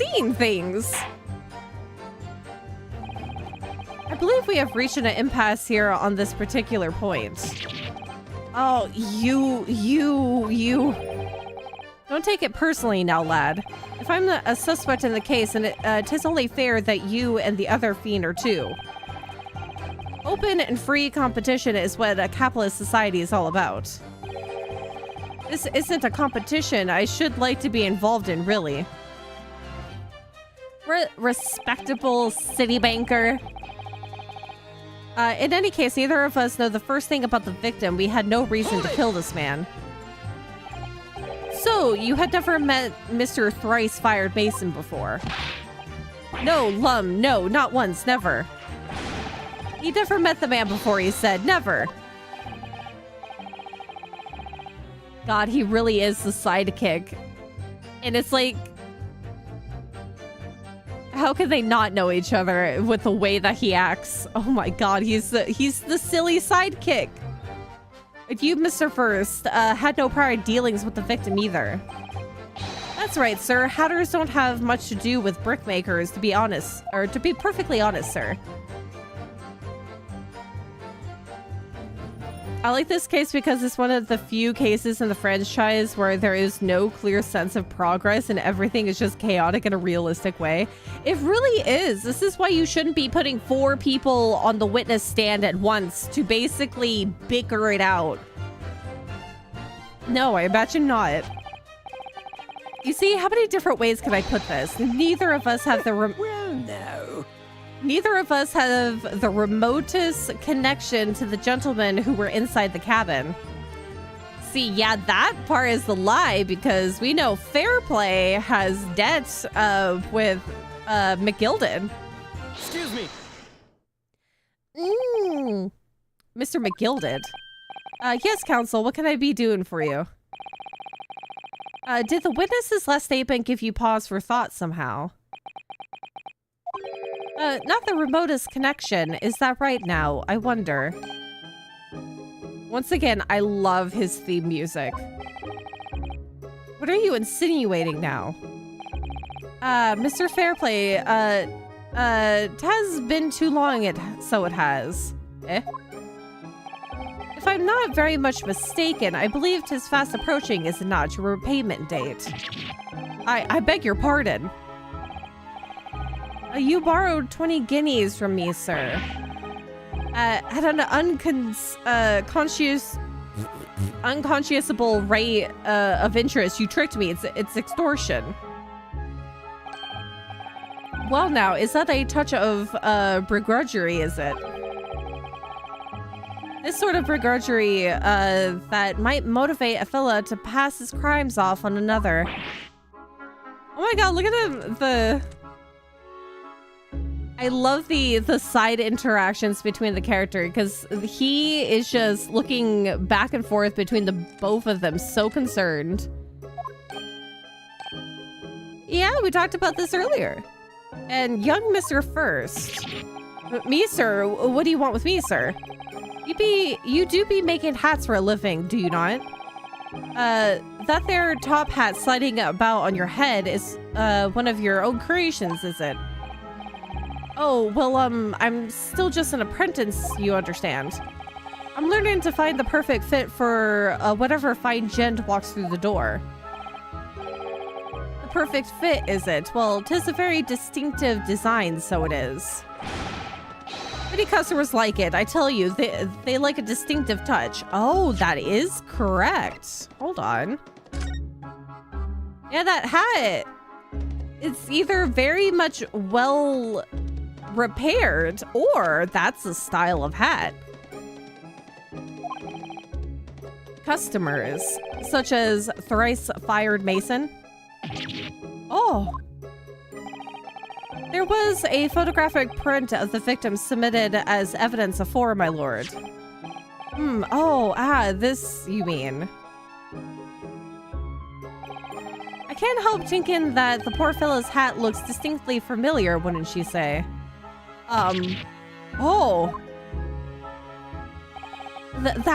That's one of my hats.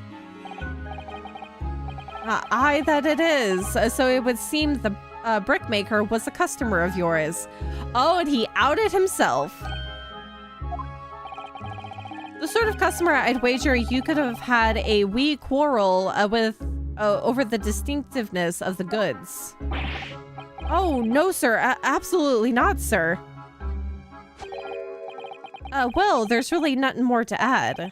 If it wouldn't be right to say that the two fellows here haven't the remotest connection to the victims, you see. God, he is helping me without even me having to put effort. I rest my case. You little weasel. He's better at this than I am. Gosh, Mr. McGilded has certainly been through thorough in his research, hasn't he? Well, I feel like he kind of has to be. If he's in this line of business, he really needs to be on his toes at all times. Please don't let little me interrupt, or let me little, what? Don't let me little interruption hold up the proceedings. Did I just get an achievement?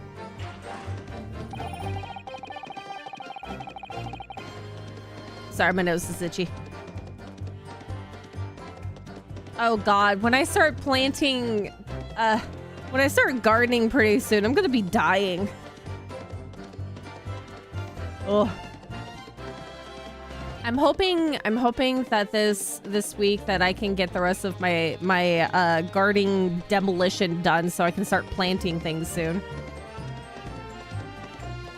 He's always on his toes because he's so short? That's so mean! You can't just talk about his stature like that! Hold it! The audacity! Are you quite certain about that? That the skylight was shut the entire time? I'm going to lose my block with you in a minute. He's going to lose his ride with you in a minute. That's what he said. Take a look for yourself. Go on.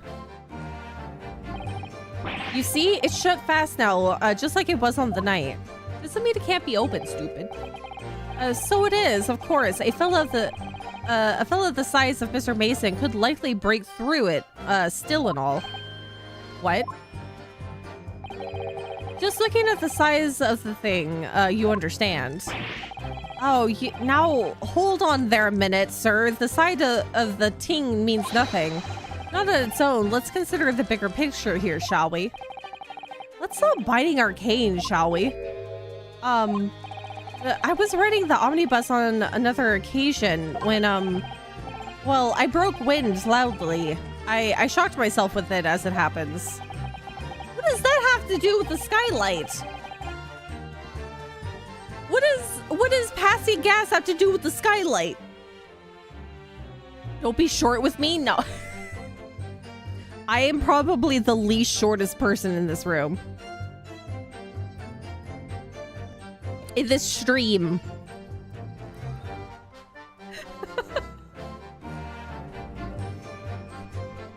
Probably like a good majority of you either don't remember what my height is or don't know what my height is. Peachy itself is rather short, but Peach itself is not rather short. I honestly wish I was shorter. I could find so much more options in clothing if I was shorter. This is an unexpected confession, Mr. First. Oh, I just mean to say, well, the point is I tried to open the skylight, you see. Oh, so you tried to open the skylights, like put so much strength and effort into it, you pooted? But just my luck, I couldn't make it budge. The stench was terrible. Everyone was slinging daggers at me, sir. I went as red as rogue, I did. Rouge, I did. I'll be honest, I don't know, but now I'm curious. I am 5'11". I am just shy of 6 foot.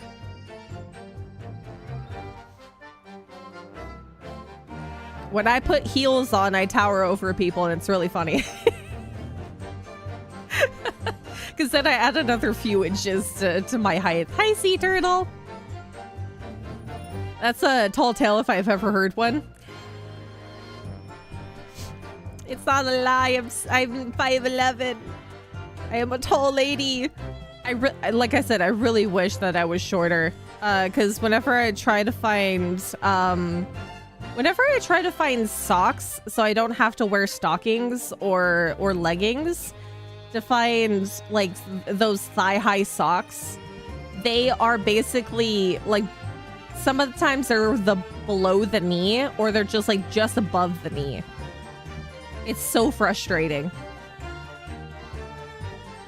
I have to find specifically those extra long socks so I don't have to wear leggings if I didn't want to. Are you expecting me to sentence you? No, sir. The point is, the skylight can't be opened. I tried and tried when I was inside. I tried and tried when I was inside that cabin of shame. Hmm? What do you have here, madam? Excuse me. We're basically similar height, but I can't compete with Peach in heels. I only have a couple of like pairs of heels. I don't wear them quite that often. But when I do, it's very funny to see like the difference in tallness. And this might be like a TMI situation, but it's also hilariously funny if you're going to the bathroom in public, and you kind of forget how tall you are. When you have added like a few extra inches with the heels, and you sort of forget how far down you have to lean to get to the toilet seat. It feels like you're gonna fight for your life for a moment, where it feels like you're definitely gonna fall, but not onto the toilet seat. What does Miss Lestrade know? Miss Lestrade.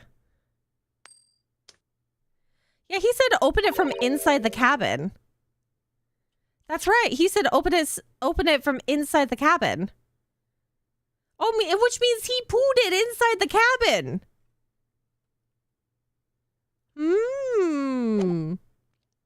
It sounds like there may have been some panic drops in the last split second before making contact with the porcelain. Exactly. Your heart skips a beat because you think that you're not going to quite make it. It's like when you're accidentally missing a step on the staircase, but in this case, you're trying to sit down on the toilet. The skylight, that is what you're talking about, right? Oh. Oh. All them skylights open dead easy. More easily than you can load that weapon? That's a lie, I tell you. Otherwise, when I broke wind, You can't do it from the inside, you mug. Oh. Look, a few weeks ago, I was up on the roof deck for one of them drags. And I had a great haul. I mean, I had purses coming out me ears. Miss Lestrade, this is not the forum to be, Eulages? What? Oh, hold on. Where's Google? Hold on.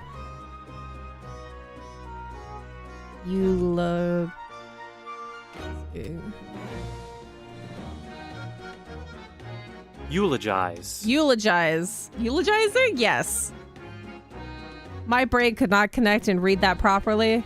Eulogize. Praise highly in speech or writing. Eulogizing.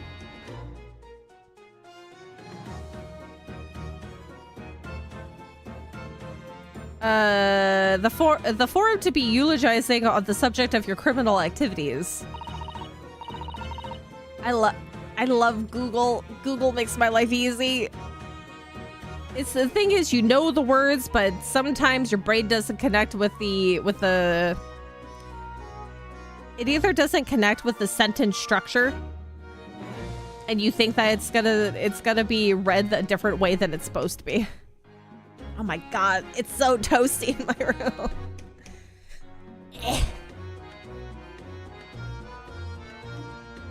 Right now, it is 83.8 degrees in my room with 43% humidity. Ugh. Well, anyway, I had a bit of a scare. When I lifted the last bloke's purse, he got wise to me. All four of them surrounded me, so I couldn't top off the bus and leg it. So what I did was I used the skylight, opened the catch, and jumped right through. What? Yeah, the couch for them skylights is on the top side. That's why you can't open them from the cabin. The skylight opens from the roof deck. See, that fits my idea that somebody opened up the skylight and dumped the body in.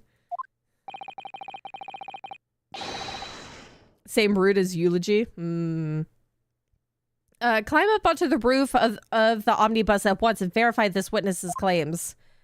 See, having the omnibus in the courtroom is so helpful. Oh, my hat. See? Ew. Ew. So, it appears that this street girl's statement is quite true. I don't believe it. The skylight opens. And from the roof deck. Mr. Naruhodo. This could be the clue we've been looking for. Well, counsel for the defense, please continue with your cross-examination. Yes, my lord. So the skylight opens. Perhaps I should investigate for myself. Yes, now I can look at it. I was wondering why it wouldn't let me do this earlier, because I guess you have to really... You gotta get past a certain level of dialogue here. So the skylight was fastened shut before, but now that the catch has been undone, we should be able to open it. Yes. Okay, go inside.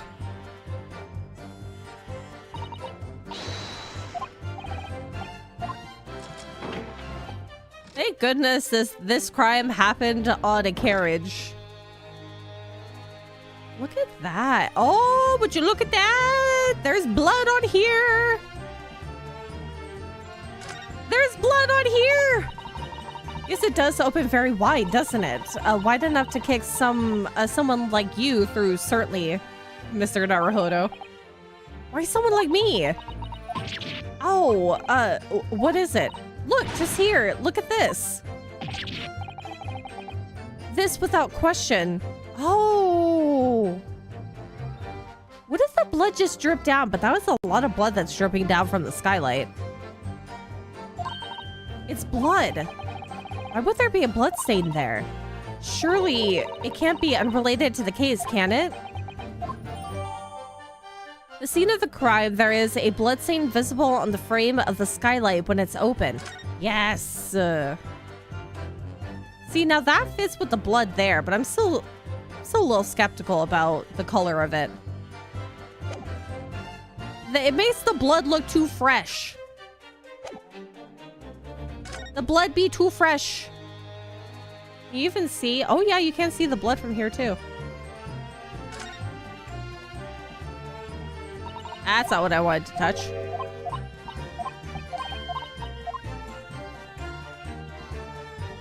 Okay.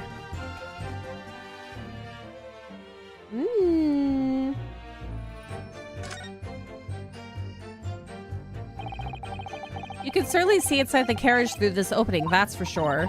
Yes, there's a lamp enclosed in the cabin. Beep, beep, beep. Okay. Back it up. Give this a save. It appears to be the same shade as the new stain on the floor. Exactly. It's...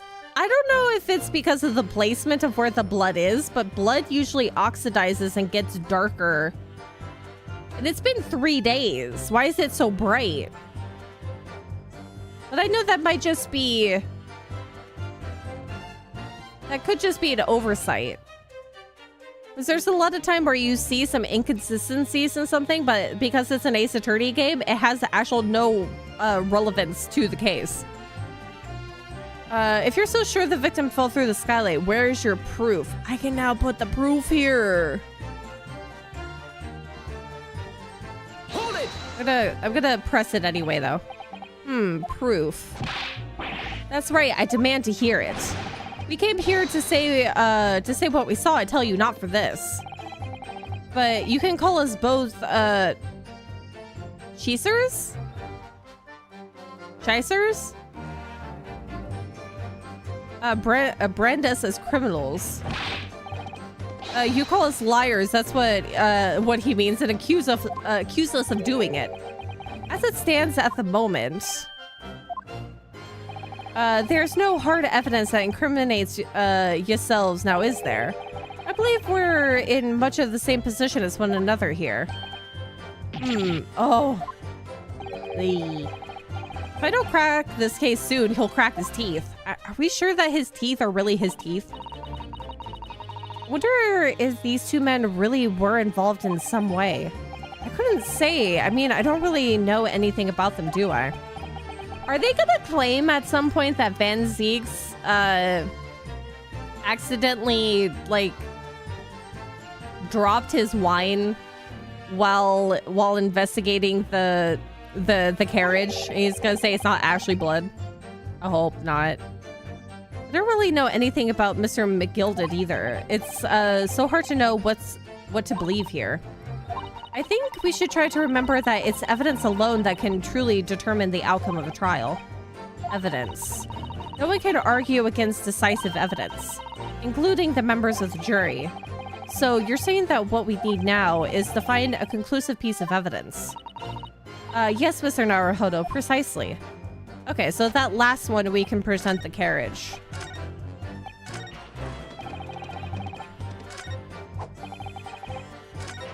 Can I also say the transition into their animations is really smooth? Oh, I like that so much.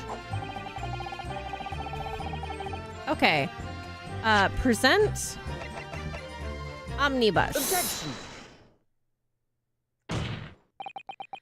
On the night in question, the victim was fatally stabbed in the stomach, and immediately afterwards, the victim's body was pushed through the skylight into the cabin below. Those are the facts, and their irrefutable proof remains clearly visible in the omnibus that stands before us today in this very courtroom. What?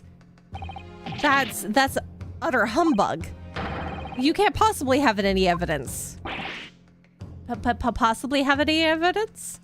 No, you can't. I mean, we didn't do it, I tell you. It's impossible. Irrefutable proof here in this courtroom. Counsel. Yes, my lord. I believe everyone would appreciate a little clarification here, Where exactly within the omnibus is this evidence to which you allude? You will point out what it is that proves the victim fell from the roof deck through the skylight. And we look up. And we point out the tomato juice on the side of the skylight. Yes, it does open very wide, doesn't it? Yes. Okay, wait. Okay. Beep, beep, beep. Yep, blood. I didn't mean I meant to present, not to clicky click. I'm still kind of skeptical about how this is gonna unfold because somebody's gonna say that's not blood and it's wine or tomato juice. By Jupiter, is that blood? Oh. This bloodstain proves two things. Firstly, when the incident occurred, the skylight of the omnibus was open. What? And secondly, the victim was already bleeding when he fell through the opening. Oh my. And so it follows that Mr. McGilded, who was inside the enclosed cabin himself at the time, cannot possibly be guilty of this crime. See, Van Zeeks is a little bit too quiet right now and I'm nervous. He's just been standing there, not saying much. Hold it. Hold it. But the blood could have sprayed up there when the fellow was stabbed inside the cabin. Then it would be all over the skylight, silly. And only found its way to that one particular spot on the skylight? Sure, and that would be very convenient. And let's keep it in mind that the skylight catch can only be unfastened from the roof deck. I myself wouldn't have been able to open it now, would I? But there's no way to know for certain, is there? If the gent really fell through the skylight, I mean. Why don't ye have a good look at the floor of the cabin between the two seats, Mr. First? 'Tis all too plain, if you see. But that blood wasn't there before. I'm so scared about how this is going. And we're not even done yet. There's the aftermath that shows the poor fellow dropped from a fair height right there. So it is. What? No. But it can't be. It's all lies. Hold it. My fellow jury members. I think we can all agree that this is clear proof of the defendant's innocence, can't we? We're about to have something happen with Van Zeeks. I believe we can. Yes, sir. It's clear to me now where the filthy rubbish can be found in this courtroom. So, they thought they could pull the wool over my eyes, did they? Oh my god, I can't wait for more jurors later on. This is gonna be so much fun again later with new people. If that is the case, I hope it's new people every time. I won't tolerate any of the guild's carriages being sullied with blood. I won't tolerate it. Oh, I always knew that nice gentleman who gave us that delightful part couldn't have done such a thing. Ma'am, you have changed your tune several times through this whole courtroom hearing. On 3 then, everyone. 1, 2, 3. Objection. Oh, I was waiting for this. So what do you have in store, sir? A chilling performance, Mr. McGilded. He's gonna say it's his wine, isn't it?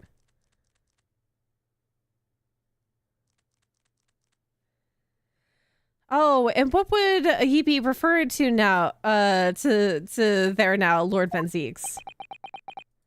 A blood stain on the frame of the skylight. Such evidence is null and void. What? Why? For one extremely simple reason. That smear of blood never existed. Objection. See, I knew that. I knew it. What are you talking about? It's there for all to see. It is clearly blood. I personally attended Scotland Yard's investigation of the omnibus. The officers involved went over the carriage with a fine-tooth comb. So I can say with absolute surety, no such smear of blood existed in the carriage. At least not until this trial began. But are you suggesting, Lord Van Zeeks, that this stain of blood was fabricated, my lord? Yes. And while the court has been in session... Oh my goodness. They'll vary? Okay. I feel like that works out, though, if they're gonna, like, change just a little bit. What a palaver. I must say, I didn't expect such crude reasoning from a prosecutor of your standing, Lord Van Zeeks. But I'm Magnus McGilded, a fellow known all over the capital for his fine contributions to public life.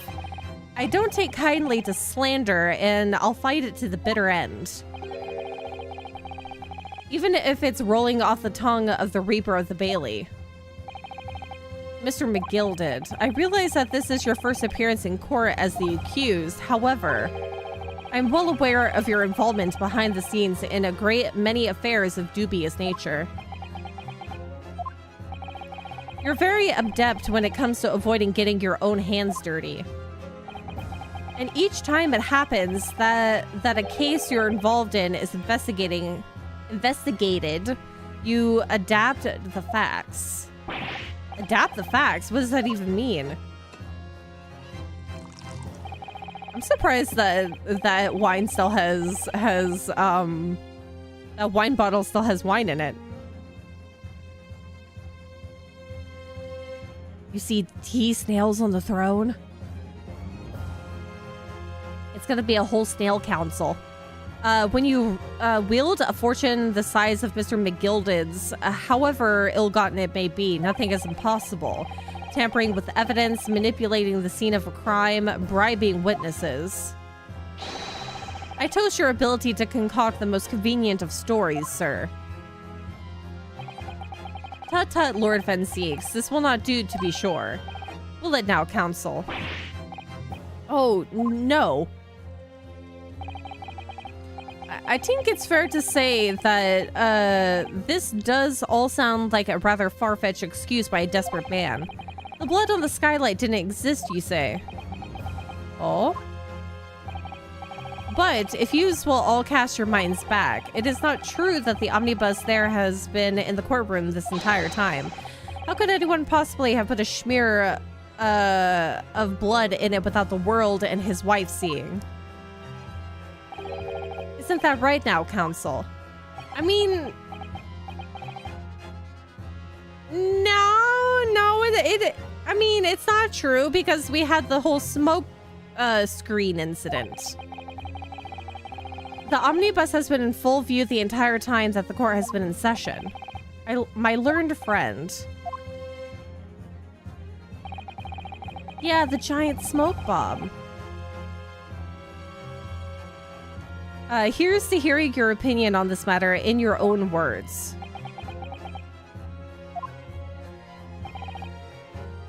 We're gonna save! Okay. As you wish. Could someone have tampered with the omnibus during this trial? If you're asking me, I think... Yeah, it could have been possible because of the smoke screen. The smoke screen gun. Did Van Zeeks do it yet? Are you talking about his smack of his leggy on the desk? Yes, he has done it. He has done it but once, but who knows if he will do it a second time. Because this court case has been going on for quite some time now. The leggy slam. And holding a wine glass, no less. Okay, so it is not out of the question. It is possible due to the fact that there was a smoke screen earlier. But that does not mean that I can't still pull shenaniganery out of my butthole. I'll figure it out.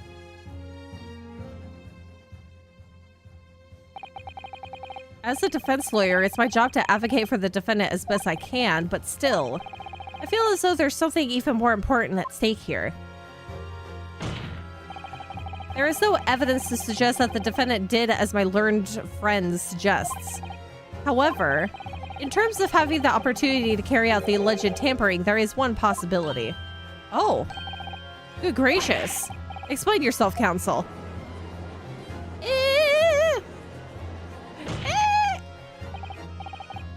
Yes, there is. It seems my learned Nipponese friend has no intention of running from this deceit. Deceit? I'm sure everyone still remembers clearly the recesses that we were forced to take. But the thing is that just because this happened does not necessarily mean that he was the one that caused it. As a result of the smoke grenade fired by the witness currently in the stand, Ms. Gina Lestrade.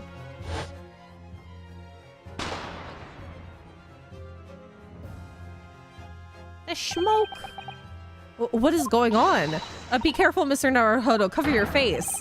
Bailiff, don't let the accused escape. Secure the omnibus. See, that's the thing. He said secure the omnibus, so anybody else could have also been touching that omnibus too. Not just my person, not just my boy that I'm defending here.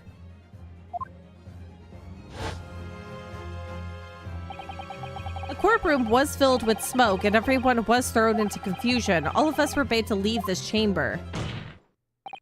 In that brief interval under the veil of smoke and in all the chaos, it could have been possible to steal inside the omnibus. But.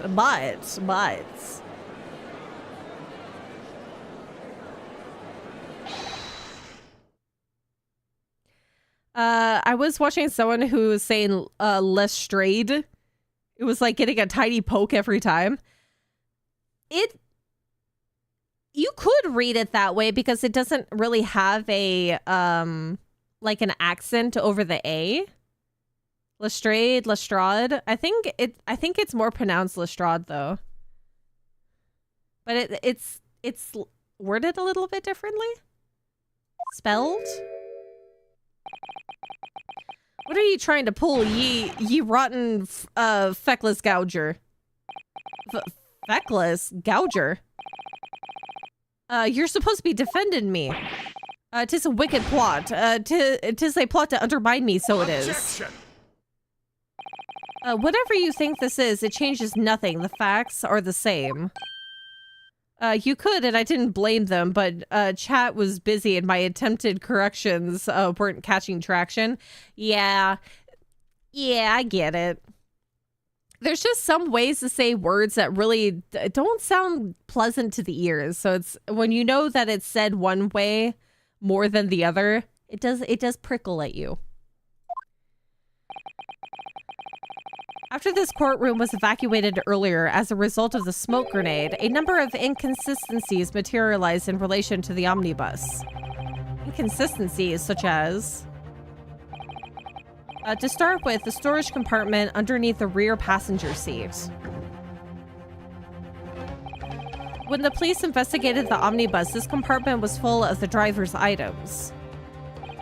Secondly, we have the smear of blood on the edge of the skylight. As I have said, that was not present at the start of the trial this morning.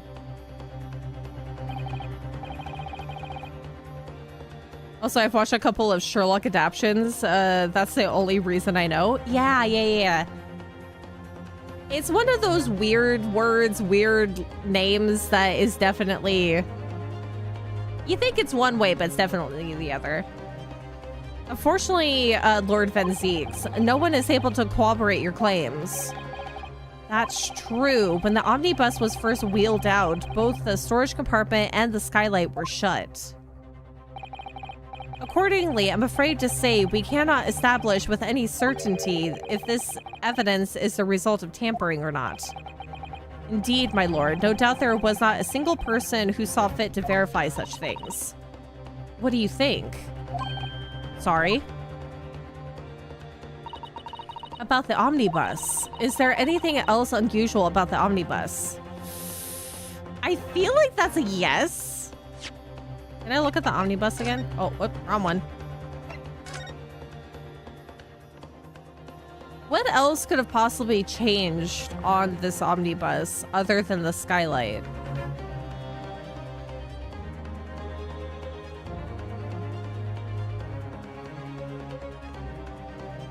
Because the blood on the floor was also not there beforehand.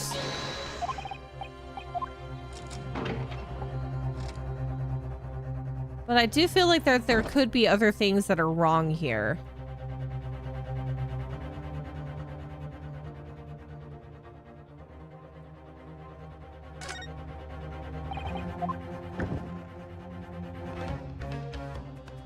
But what other possible thing could I be missing? Because I do believe there's something still wrong with the omnibus.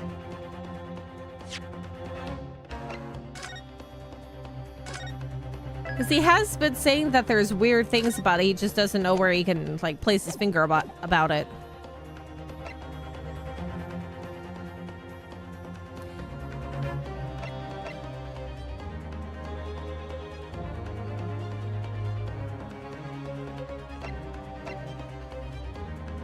I do have an inkling. My lord, yes, counsel. There is one further inconsistency. A mark that surely could not have been present at the start of the trial. A mark? Okay, hold on. I'm gonna save it this one.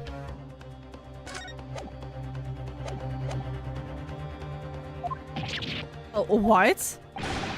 What the devil's name are you going to say now? If you dare betray me, you little maggot, you better... Oh? Silence, McGilded. The court awaits the defendant's clarification. This trial keeps swinging one way and then the other. I have no idea what's the truth and what's deception. What am I supposed to believe here? I still have to ask you to elaborate, counsel. Where exactly is this alleged mark that you claim appeared at some point during the trial? Can we say the blood on the floor?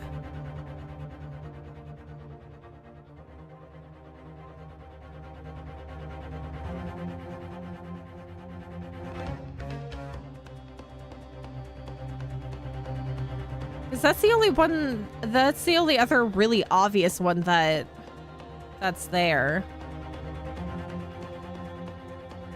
We did acknowledge the blood on the floor too, didn't we? Was there...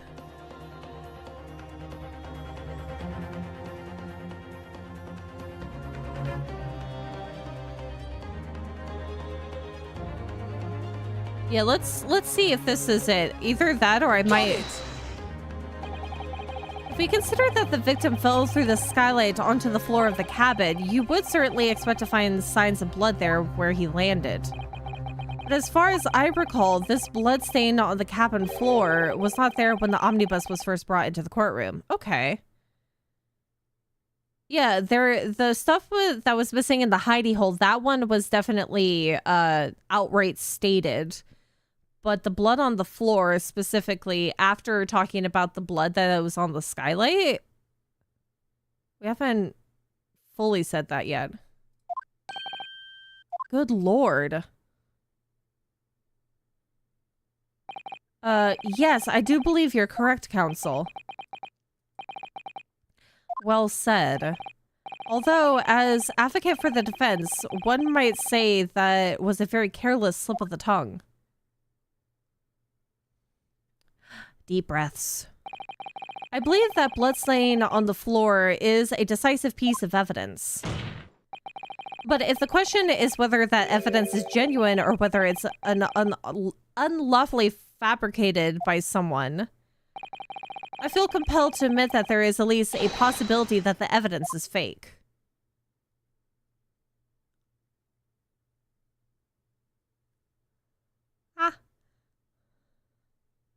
Ah. Oh? This trial is over. Mr. McGilded. I've done everything I possibly can to cooperate with the court, but it is all over now. But you're the defendant. Tis all over, I tell ye. What the heck is happening here? Memory, recollection, what people think they saw, tis all nonsense. Facts are what counts, and the facts is the bloodstain is there now. Well, and over the course of this desperate trial, long and extremely drawn out as it has been, this good-for-nothing Reaper of the Bailey has failed to present any decisive evidence at all. Maybe he's not as bad as I thought he was earlier. Because I was thinking for a very brief moment that Van Zieks was going to be like Von Karma and fabricating or removing evidence. But he might be righteous.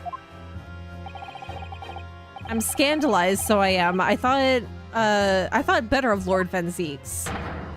Well, my lord? Gotta bring the proper stuff to light. I must concur with the defendant. The unaffirmed recollections of an individual cannot stand as evidence. At this moment in time, the particular bloodstain in question is very much in existence.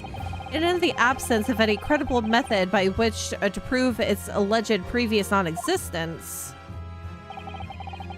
I regret to say that it would be improper for this trial to continue. Your lordship can't be serious. Lord Van Zieks, what is your position? The prosecution, my lord, has no further witnesses or evidence to present. Very well. In that case, as I believe we have explored every possible avenue in this matter, I shall proceed to my, education. As a formality, I am, of course, obliged to confer with the defense first. What formality? As things stands at the moment, it would seem that Mr. McGilded will not be found will be found not guilty. Yes, which would mean we've won. Is that really the right outcome here? Is that really all right for the trial to come to an end now with all these unexplained inconsistencies? Counsel for the defense, your closing statement, please. Ah! We remind ourselves that we are trying to make sure that this man doesn't get put to the gallows. So he doesn't get hanged. Yes, my lord, the defense believes. Oh my god! The defendant is innocent and the defendant could be guilty. But are we gonna stipulate whether or not he's guilty of murder or guilty of tampering with evidence? Oh my god!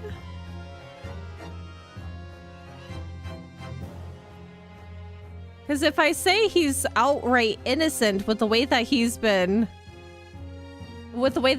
acting, I'm going to lose credibility as a defense lawyer, and I'm also going against my morals, especially Asogi's morals. So we're gonna say the defendant could be guilty. We can't leave with all these inconsistencies. The defendant could be guilty. Pursue the truth. I don't want to defend the potentially guilty, even if I'm gonna get a guilty or not guilty verdict. I'm here at this courtroom today to advocate for the defense of my client, Mr. Gilded. However, at this moment in time, I cannot, in all good conscience, attest fully to the defendant's innocence. What are you saying, man? Without any question, there is no conclusive evidence to prove that the defendant is guilty. However, there is also no conclusive evidence to prove that he is innocent. Good gracious me. Oh, look at him huff and puff. Order! This is an unprecedented behavior council. A defense lawyer calling the accused innocence into question. Are you of sound mind? Don't you giggle at me. Oh, it was a grand decision to appoint you as my lawyer, so it was a grand decision. What? I must say, I didn't expect quite such an exciting spectacle at the end there, but still. Here, have this for your troubles. Your job here is done, fella, and some fine work you've done, so you have. What do you mean? 'Tis just as the right honorable gentleman so succulently put it afore? Succulently? The trial can't go on anymore. Your closing statement there was, how did he put it now? Nothing more than a formality. I would like for him to lose his hat. Oh? Oh, well, this is interesting. I really don't know what to make of all this. Was the evidence we've seen genuine or was it fake? His lordship would be fuming and the unsightly rubbish should be disposed of promptly, as I said. The seas are a lie, succinctly?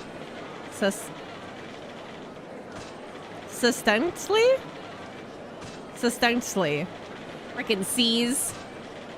Don't put letters in there that don't make sense. If it's not in the proper word, don't put it in. Sneaky and rich are always guilty of something. You mark my words. I feel terribly ashamed that I ever doubted that lovely man who gave us that lovely park. Oh. Now that proceedings have unfolded in this way. Long E. E. Succinctly? Succinctly. Yeah. I am compelled to declare a premature end to this trial. Furthermore, the court must accept the defendant's plea. God, what's gonna happen after this? I thank you kindly, my lord.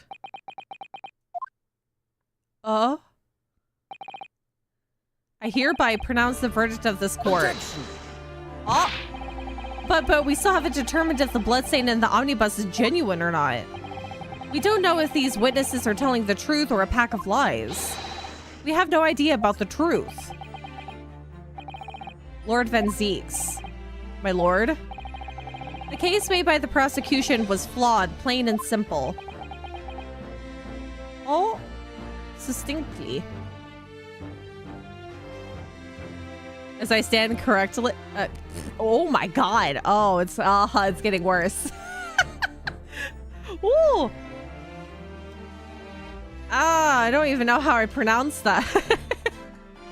Succinctly. I mean, the way that you pronounce, that you put the phonetics of it does work. Succinctly. I know. It's I hate words. It's okay. It's all good. Succinctly. I hate which letters that you have to put more emphasis on. If indeed the omnibus presented as evidence was tampered with, the prosecution is at fault for allowing such a disgraceful perversion of justice to take place. My sincerest apologies, my lord. Succinctly. I will forget this, I promise you. But wait, when we were evacuated from the courtroom, Lord Van Zieks ordered the evidence to be secured. I'm afraid the prosecution cannot shun responsibility in this matter. That's so unfair. Oh. The culpability of the defendant has not at the present time been established by this court. Consequently, the jury will not be required to proffer judgment. What? Well, Lord Van Zieks, it's been a pleasure, so it has. And as for you, my dear fella, I couldn't have asked for a better defense. Hmm? Do you mean to tell me that this has been a grand waste of time? 'Tis the law of the land, my good man. If you'd like to pursue this matter further, we can always go ahead and try to change the law. I did get it right, yay! Points for me. Magnus McGilded. Good grief, you've more to say to me, have you? Just one thing, a warning. This is far from over. Oh, they have beef. They have beef. Well, something to be looking forward to then. Oh dear. Is this how it ends? I hereby pronounce the defendant Mr. Magnus McGilded. Interesting. You know what? I really like where this story is going. I hope we get him later.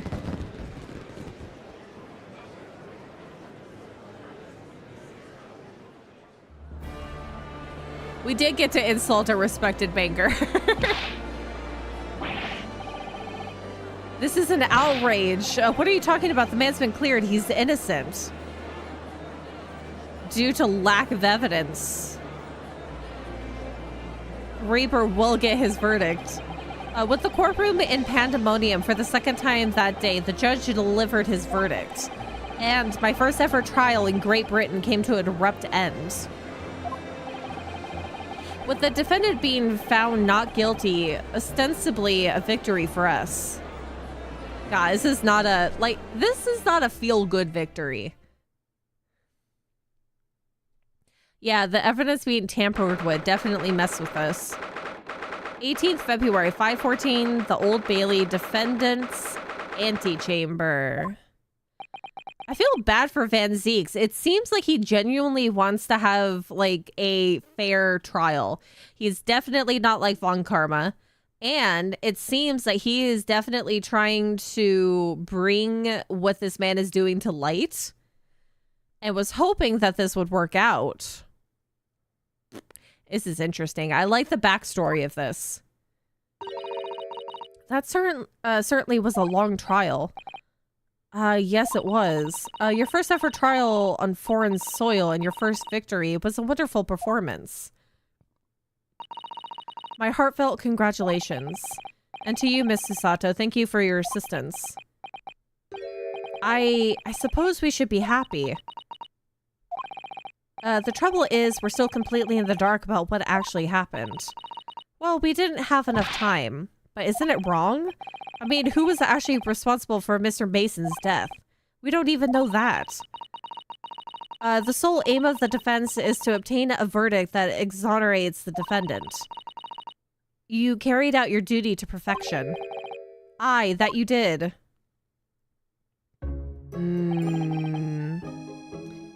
Mr. McGilded. And that girl is with him too. Definitely in cahoots. Well, it seems the stories are true. Oh, what stories? About the 6 enormous fireworks they do be letting off when the verdict's not guilty. I I'm sure yous must have seen them by now. Spectacular, wouldn't you say? Yes, definitely. I also like how they flipped the morals for this case. OG Phoenix and Edgeworth compromises his position as prosecutor, his role in order to pursue the truth eventually.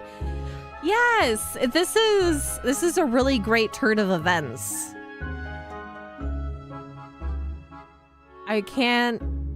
I know I've been saying this a lot, but I can't wait to see how this develops.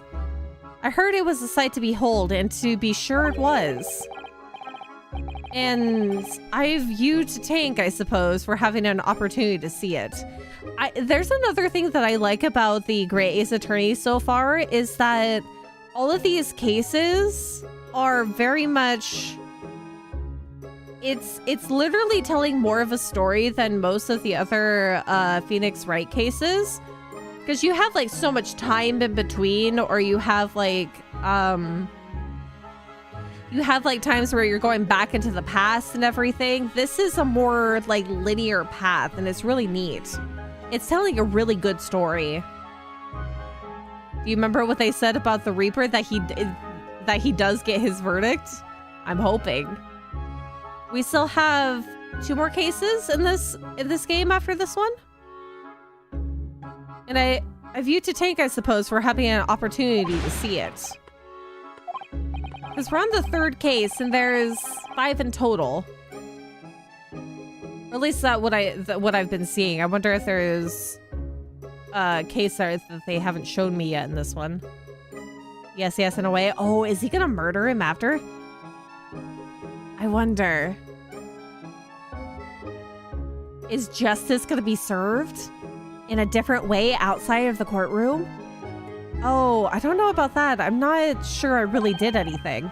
What on earth are you saying, fella? How did I walk out of there a free man then? I don't think it was so much thanks to me as it's down to your planning.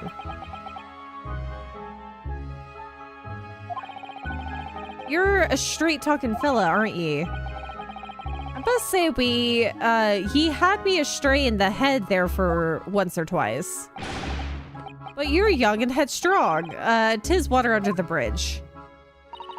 Congratulations, Mr. McGilded, on having your name cleared. But nothing's resolved. There's only one thing that matters to me. Oh?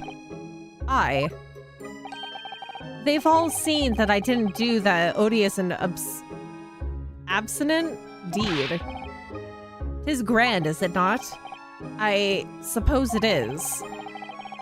Now the fine fellows of Scotland Yard can take matters in hand and sort out any wee details. He's gonna die, isn't he? He's gonna get murdered. They'll see for what it is. They'll get the truth. Or get to the truth.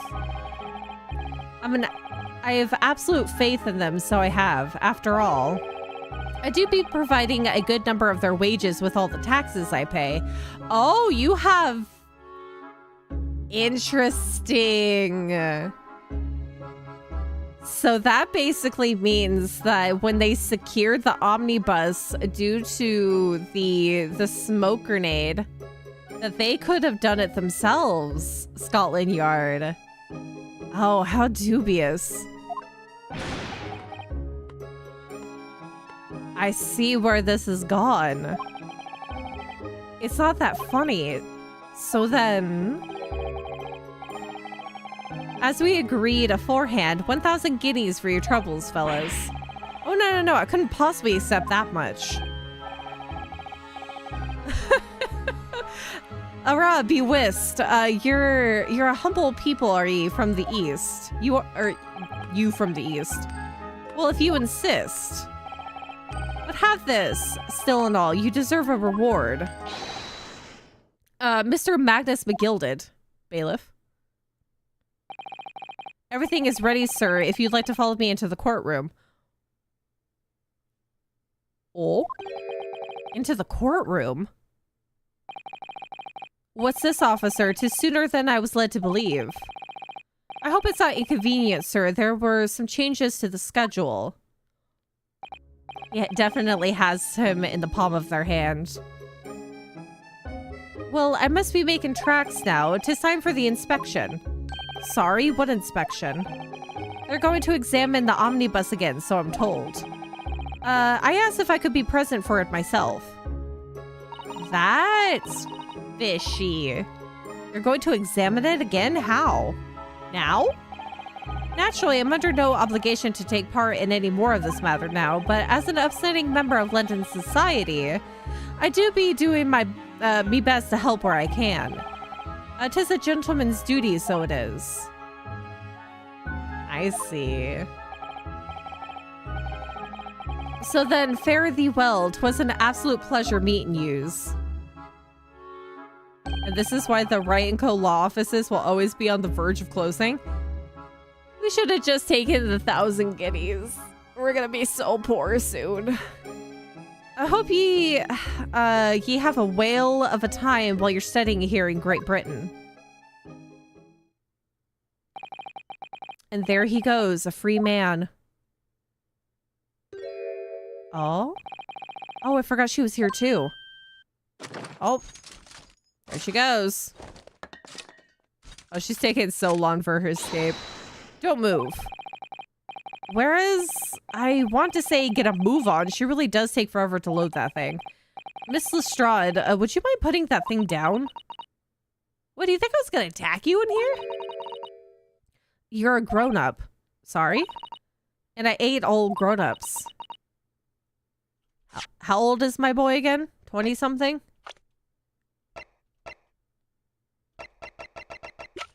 Of course, I don't have my own profile. He was 20, 22, 20, early 20s, I think. Oh, there you are. Oh. Oh my gosh, she's so cute. Naughty, naughty running off like that. Is this some kind of a picnic? Who's this little girl now? Oh my gosh, she's adorable. And taking that thing with you as well. I was looking forward to the trial run of my experimental smoke grenade launcher. Does she work with Herlock? Petition the devs to buff Gina by reducing her reload speed to 20%. She's so tiny! Oh? Oh, do you want to play? You won't beat me. Excuse me, but who are you? Oh, good day to you. I'm, well, the inventor, I suppose, of that machine. The inventor? Well, normal smoke grenades are dull, are so dull, don't you agree? White, white, and more white. If you have to be shrouded in smoke, it could at least be a pretty color, I thought to myself. Yeah. Do we have to be shrouded in smoke, though, at all? I just took my eyes off it for a moment while I was changing into a different omnibus, and she pinched it. Luckily, I fitted it with a telegraphic beacon. Was it? What? I have no idea what this girl is talking about. Anyway, you're coming with me now back to my laboratory. What for? To apologize, of course, silly, to my technician. What, you mean say sorry? You must say sorry when you've done something wrong. Surely an adult has told you that before. An adult? I don't listen to no adults. Oh, I think you better listen to the small pink-haired child if you don't want to die. Come along then, follow me. Fine, have it your way. Oh, good, you see, I knew you'd want to do the right thing in the end. She's kind of terrifying. I love her, though. I'm fairly sure that's what she wants, is not to get shot by the massive gun of yours. What the heck was that, like a tiny grenade launcher? Oh, she's so polite. We'll be leaving now then, bye-bye. I'm sorry for all the fuss. She's so cute. Oh my god, it's another cool character. So I heard invented a smoke rocket launcher. I have a feeling that the items that Herlock uses might be made from her or by her. She was a lively one. Well, do you think perhaps we ought to be on our way now too? Yes, you're right, but where to? I mean, back to the chief judge's office? Oh, we haven't had time to find a place to stay. No sooner had we arrived in London that we had to rush here. All our traveling cases are still with the bailiff. I was originally planning to spend today in search of lodgings, but at this late hour in the day, I'm afraid we may be out of luck. Don't worry though, I have a plan. If worse comes to worse, I've heard of a lovely park where we could spend the night. Please tell me you're not thinking of McGilded Park. I know it may be a little chilly at this time of year, but our youthfulness will see us through. I don't want another repeat of going up in the mountains and basically training in the freaking freezing cold weather. We're gonna be dead by morning, if even. I'm not so sure about that. I think a midwinter London night will freeze a young person solid just as easily as an elderly one. Oh dear, that doesn't sound agreeable. Now I'm starting to regret turning Mr. McGilded down. That 1,000 guineas would have paid for a lovely warm room or a mansion. Yeah, we're not going to be spending our time in a mansion. Probably, there's a few ideas about where we're going to go. And so the trial to determine my worthiness for the study tour was over by the end of our first day in London. However, as we were soon to learn, there were more trying times ahead. Just as the Reaper of the Bailey had warned, the case was far from over. Ooh. Ooh. Ooh. Oh. What's going on? Oh. Fire brigade! Water! They set it on fire! What? How did this happen? I don't know, sir. By the time I got here, it was already engulfed. No one was supposed to be allowed in here before we started investigating. Oh, yeah, I see. You've already done things wrong. Oh, who's in there? Oh. Oh, good God. There's Oh? someone in there. He's dead, isn't he? Oh, he's dead, isn't he? Oh. This can't be. This can't be. Oh, would you look at that?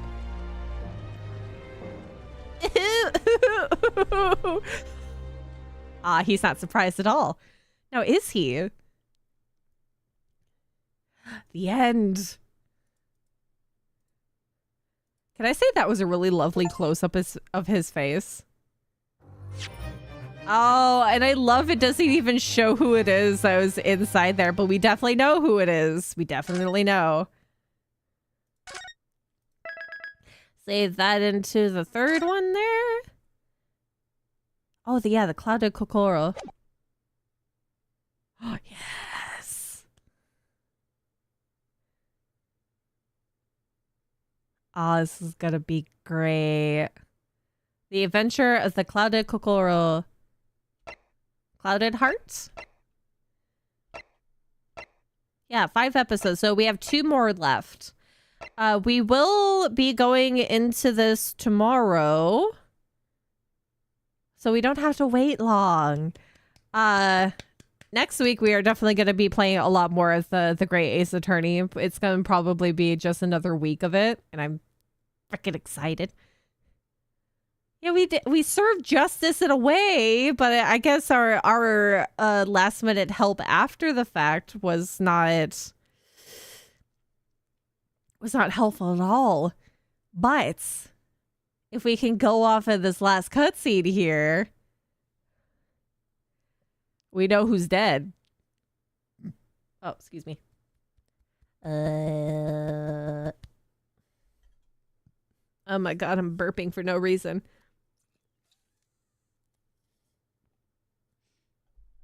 Now, I will call it here. So we can have a fresh start tomorrow. And we'll probably do another long stream of this if I get super invested and we don't have like a great stopping point. I think we're probably going to see more of the Inventor. Because of course, new character introduction. Of course, we're going to see more of her.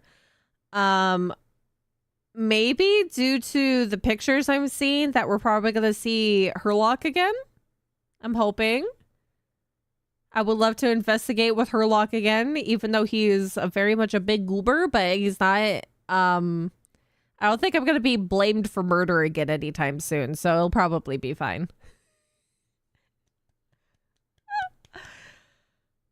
God, I can't believe that took me 3 hours to get through.